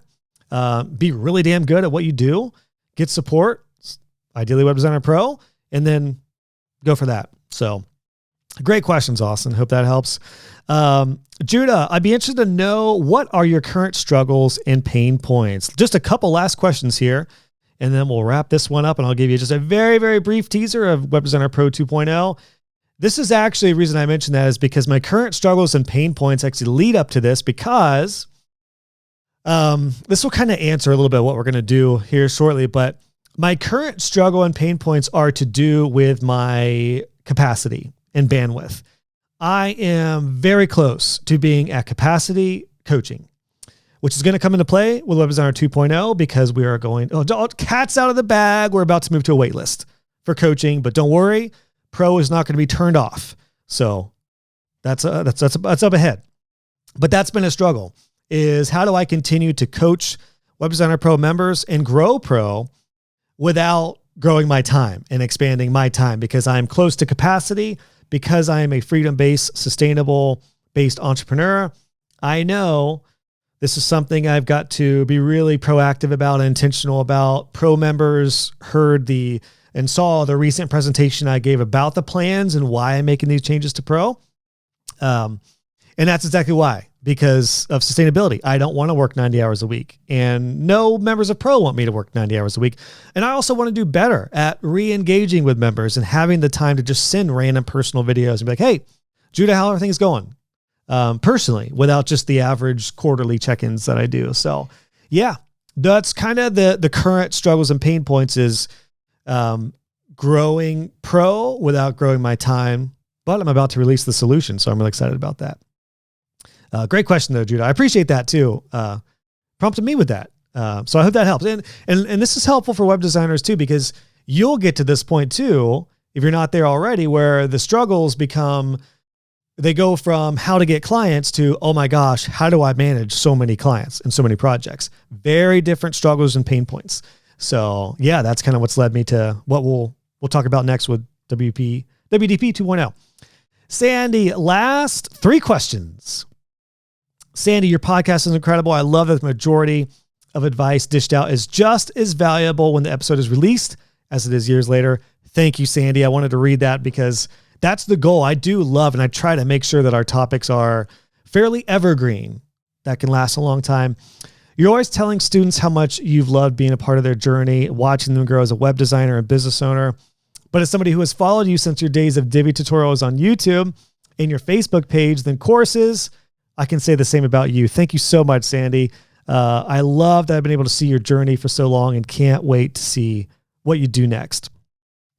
If I were to add to your pile of questions, it'd be more personal. You coach students all over the world, different personalities, backgrounds, cultures, clientele, business goals, values. What's the biggest thing you've learned from all these people collectively? Great question. Put another way, what would be the key takeaway that you have from interacting with and coaching so many different people over the years?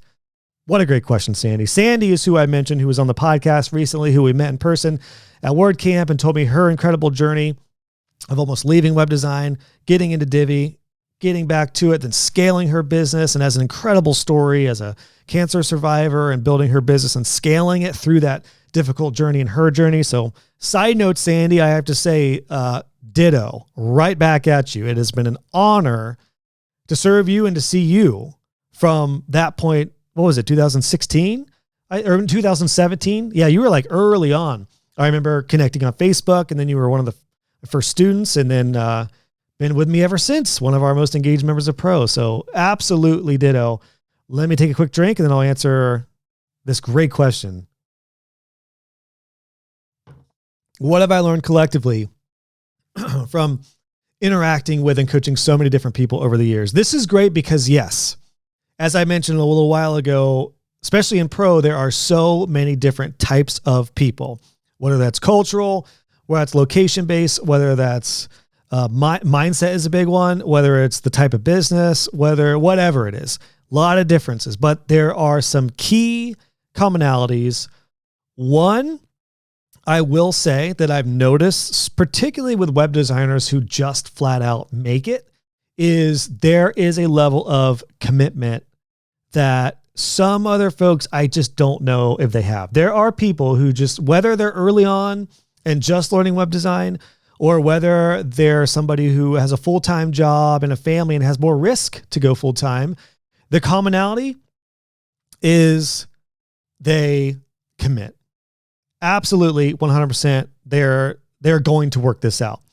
every web designer I've ever seen who has done it and stuck with it has committed. They are not like, I'm going to try this, I hope it goes well. They're like, I'm doing this, hell or high water. I know I'm going to have good months and bad months. I may have to sacrifice the season of life a little bit in the way of like, I might need to change my habits, my spending habits. I might need to eat ramen noodles for a few months. I don't know, but I'm going to do this. That's been the key. That's been the one collective thing that has been different through all of this, is just plain commitment. So I think that's the cool thing. And people commit at different levels. Some people, we just talked to Alexia on the last podcast, who committed early on in her business. Others, again, who have been in a more risky situation building their business on the side, they still commit. So that's been really, really cool. The other thing is the mindset on top of commitment, which is there are some common mindsets in the way of, and this is true with everyone at Web Designer Pro. This may go back to the question about attracting the type of people in Pro. There is no room for pessimistic sarcasm in Pro. And I see that in successful people. I think the sarcastic, pessimistic type of person, they are generally working for the optimists. They absolutely are. I don't know any entrepreneur, successful business owner who's a pessimist. They're all optimistic. And yes, we go through highs and lows. And as I mentioned, went through really, really tough season last year, both personally and professionally in the business. But I learned to just keep going. I knew what I'm doing is working. I just need to tweak how I'm doing it, which is a really good reminder for folks going full-time with their web design business. Yes, it may not be working exactly right now, but you've got the steps, you've got the proven path with my courses and this show and everything you need. It's just, you might have to tweak a few things, but it will work, it can work, and it does work.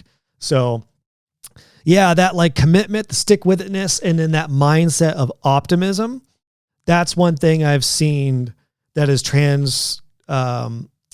translated through every culture and everything. It's one reason I have a bit of a sweet spot for our UK members in Pro. We all know the UK is not known to be the most jovial, optimistic bunch. Maybe it's the weather. Maybe it's, I don't know. Is it the tea? I don't know. Do you guys need more coffee in your life? Maybe you don't need a bacon eggs or a bacon sandwich. You need a bacon egg sandwich. My friend Dan from Manchester, when he came and visited us, he's been on the show, met on our honeymoon, not me and Dan's honeymoon, me and my wife's honeymoon, met Dan in the pool talking about WordPress, but he came over here and said he loves bacon sandwiches. And I was like, just bacon in the bread? I was like, where's the egg? He's like, oh, we don't do egg over there. It's just bacon. I was like, what? So I don't know. Maybe that's it. I don't know. But when UK members come inside a Web Designer Pro and they're fired up and they're optimistic and they want to be around people like this, even more so, I'm like, welcome. If you can have that optimistic mindset and be in an environment that typically doesn't foster that, I'm extra thrilled to help you. So yeah, commitment, optimism are the two. Great questions, Sandy. Last couple questions. I actually need to take a quick pause to check on my daughter. So I'm going to pause and then we'll get to these last two questions.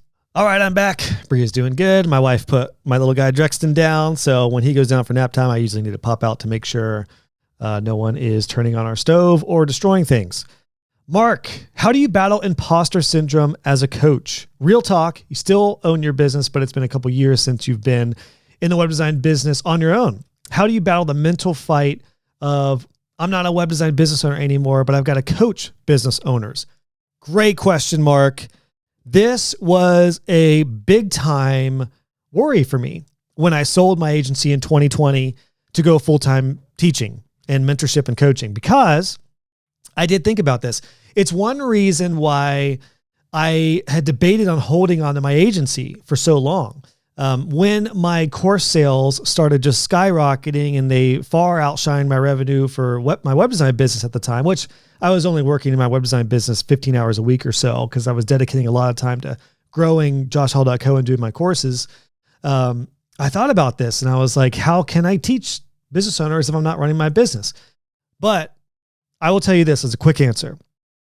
I am 100 times more valuable now in my position than I was doing things with my own clients one-on-one.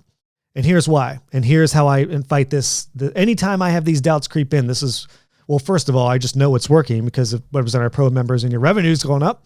But I think, and I realize I have a decade of experience building my web design business. And to Sandy's point, nearly everything I did is still what I would do today. I just released a newsletter and podcast about that recently, about what I would do today. It's exactly what I did back then, basically.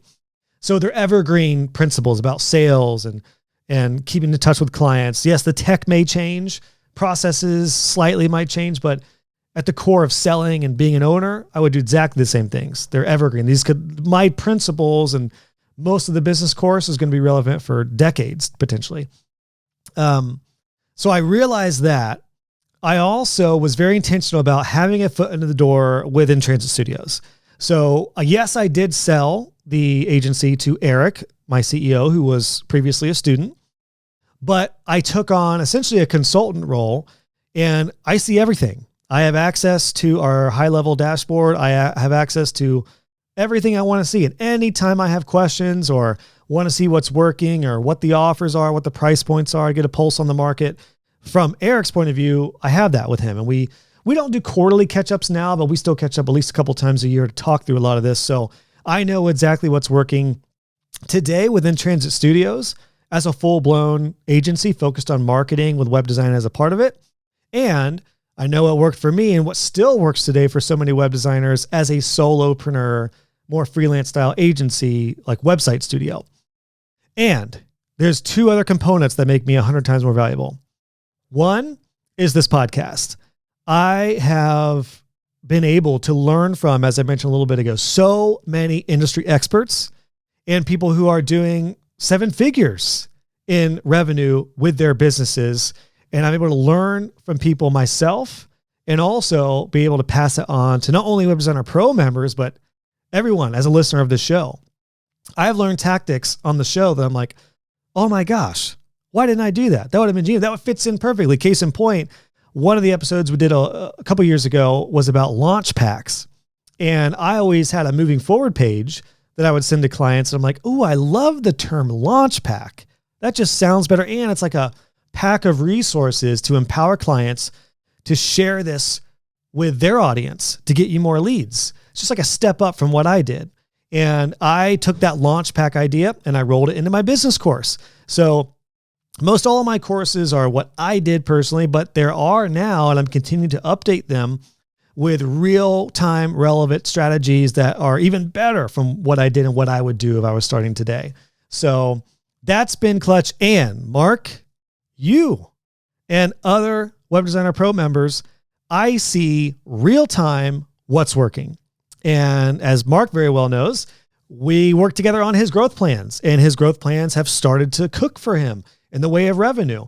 And that's the kind of thing that I'm able to relay inside of Pro, my courses, and on this podcast. So I not only have my decade of experience, but I have the experience of what my agency is doing as a consultant. I get to pull from the experience of web designers and business owners from all over the world, some at multi-6 and 7 figures, a lot of them, and what members are doing today in Web Designer Pro, which often have the same structure or framework that I recommend, but they're all making it their own. So when we look at growth plans, I know like 5 to 10 different versions of growth plans and ways to sell them and to price them. We look at web design package and pricing. I know a few, like several different ways that are working that would fit for this particular person. We look at SEO. I know several different options for selling SEO one-off and ongoing. All those types of things. We look at audits or entry-level price points, paid discovery, stuff like that. I'm learning and I see what's working for people on a much bigger scale than if I were just to try it out one time. Like, yeah, my proposal went through for $15,000. Cool. But what if I were able to see 10 proposals that went through at 10 to 15K? And now I know exactly what would work for members who come in and ask me about it. I am, and I say this as modestly as possible, I am 100 times more valuable, and I would stack up where I'm positioned in the market to just about anybody to be able to have a plethora of different views on things that can work for you in your web design business, your offers, your services, your pricing. So that's how I beat that. Yeah. I did think about that though. I was like, what am I? And look, absolute worst case scenario, I could always talk to Eric and be like, hey, let me do a sales call. Just, shake off some rust, or let me do a marketing campaign for In Transit Studios. I can do that. Or I could do it on my own. I could get local clients if I wanted to every once in a while and just do websites, but I don't need to and don't want to right now. So I could always do it. However, I will say we just did this challenge in Pro. I sat back and I was like, October last month, I was like, if I were a web designer and I needed a revenue boost, what would I do? I would, even if I don't have a booked out model, I would send an email out to my entire list and post on my socials, if I was on social, that I'm booking out for the rest of 2024. Even if it's even if I don't have any clients, I would say, hey, I'm taking projects for the remainder of Q4. Holidays are coming up. Things get crazy. If you want to lock in a project or get this rate, do it now.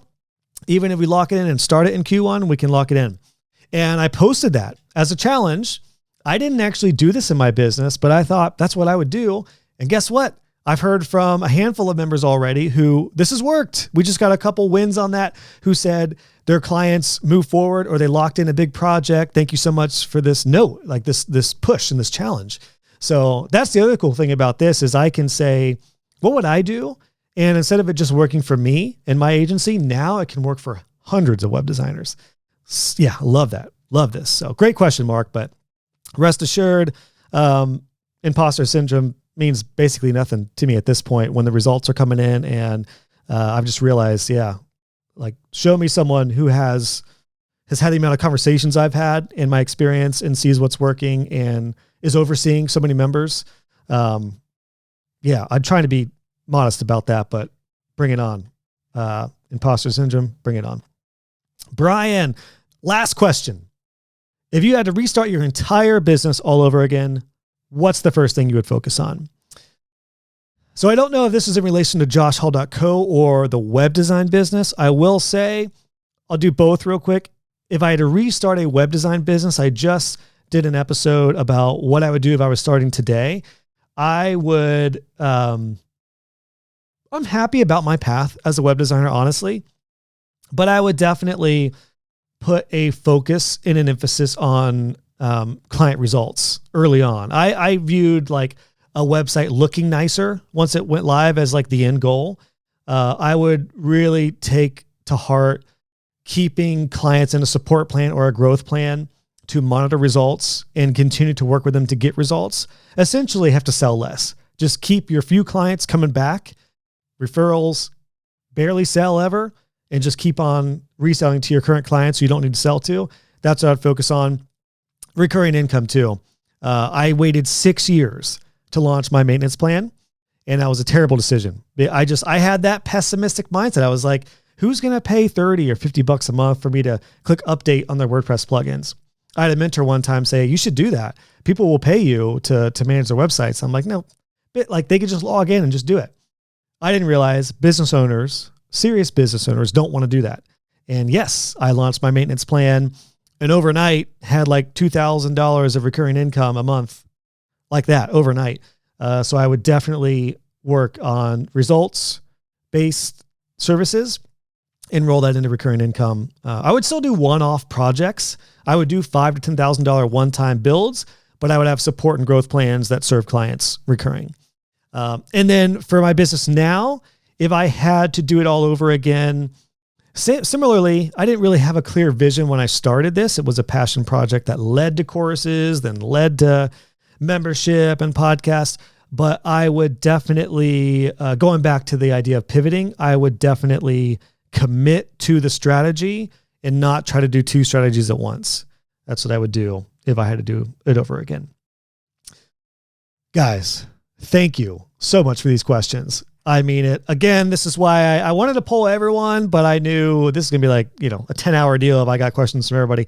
So Web Designer Pro members, thank you for these incredible questions. Before I share just the teaser of what's ahead, a big shout out to you as a listener and a watcher of this podcast. Thank you. Again, the reason I don't rely on sponsorships and ads for this is because you guys, by joining Pro and joining my courses, you are, well, there we go. I just contradicted myself. By joining Pro, you are supporting me, and we don't need to do that for the podcast all the time. So big thanks to you. If you have been enjoying the podcast, please consider leaving a review. I read them all. It means the world to me. It really does help grow the show. Just by leaving a review, you are helping so many other web designers who want to get into this or take their business to the next level. Thank you. Thank you, Web Designer Pro members. Thank you to everyone who has been a student of mine over the years, even if you've yet to join Pro. We'll talk about that next because I got an option for you. And thank you to my team, Jen, my lovely VA, who is just killing it, being an incredible, we've been working together for a few months now, absolutely killing it in her VA role. Nathan, my editor, for being with me for several years now, allowing me to just record and pass off the dirty work to him because he's a great editor. Kevin for repurposing a lot of this on social. Big thanks to Chris, my tech VA, she just went through a ton of in-depth Zapier work that was far beyond my interest or skill set or brain power and just killed it, which leads us to, and by the way, shout out to Christian, my lead developer, who has absolutely done some incredible stuff for my website over the years. Big shout out to my team and you as a listener here. Web Designer Pro 2.0. Oh, I just heard Bria get into the dishes. Hold on one sec, and I'll wrap this up with Web Designer Pro 2.0. All right, all is well, and my wife should be out shortly from getting Drex down for his nap. Web Designer Pro 2.0. As I mentioned, I am nearing capacity for the current level of Pro because everyone currently gets a line of DM access to me for coaching. And I look at your proposals if you want. I look at your pricing. I help you through business challenges that maybe you don't want in the forum of Pro or public. So I am close to capacity on that. I am going to be moving to a wait list for that. It will not be closed. And what we'll do as people drop out of the coaching tier, we'll say like, hey, we've got 5 spots open or 10 spots open. You'll be able to upgrade to that. So the question is, Josh, are you closing Pro? Are people not able to access it? Pro is going to be moving on November 11th. Next podcast episode, I'm going to dedicate a whole episode to this new pivot for Web Designer Pro, this next evolution of it. It is going to be moving to tiers. So Pro members have already seen this. If you haven't seen this, go to news and announcements. And the video on my whole walkthrough of this and the roadmap is in there. So Pro members have known about this for a couple months, but we are going to be opening up 2 different tiers for Pro. So it's going to be 3 tiers. Remember this: courses, community, and coaching. If you just want access to my courses, I'm going to have an entry-level tier that gives you access to just that. You will get access to all of my courses, just the courses. You'll be you'll see other aspects that are gated, and you can level up and you can upgrade when you're ready. But this will give you the ability to go through all my courses and be ready to join the community because a lot of people join the community and they've rushed through the courses just to be able to interact. And that's not the experience I want.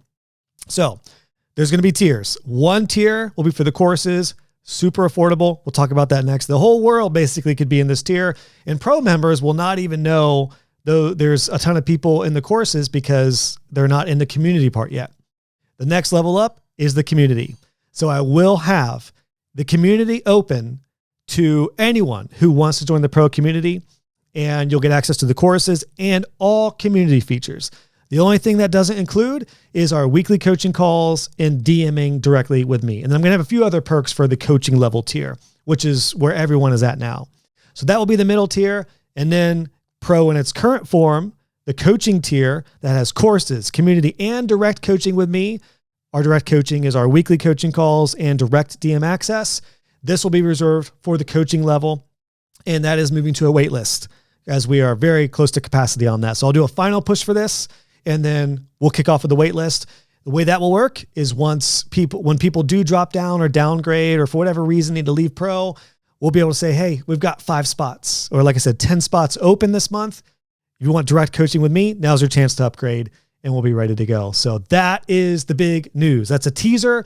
I'm going to expand on this more next week. And the tiers are going to officially roll out November 11th. Is that right? Let me double check. Yes, November 11th.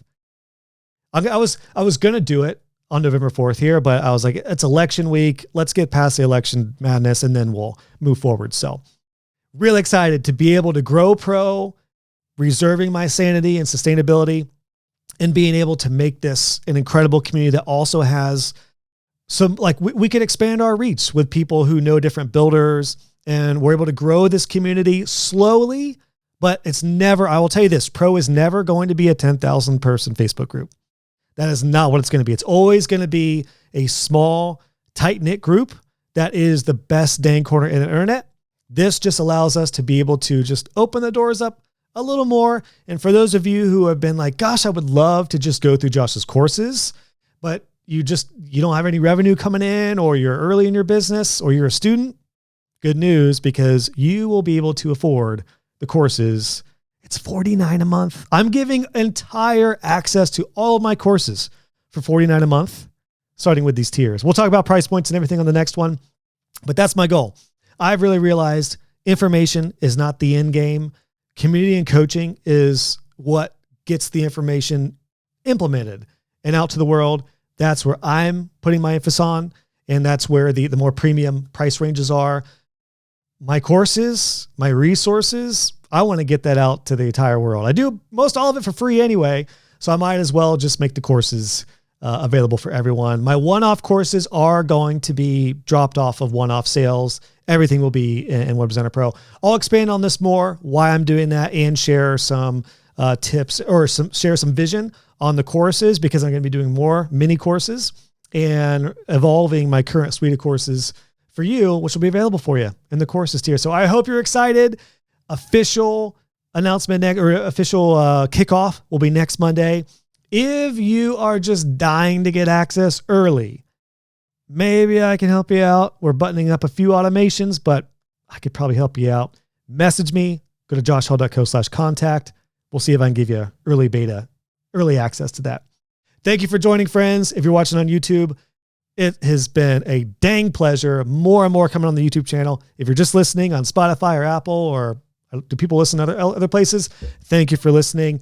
And again, cheers to 5 years, a lot more ahead. Thanks for sticking with me if you listened to this whole episode. And I really appreciate you. And yes, it's been 5 years of hard work, but I am not slowing down. I'm more excited about the podcast, and even more excited about what's ahead with Web Designer Pro. Peace.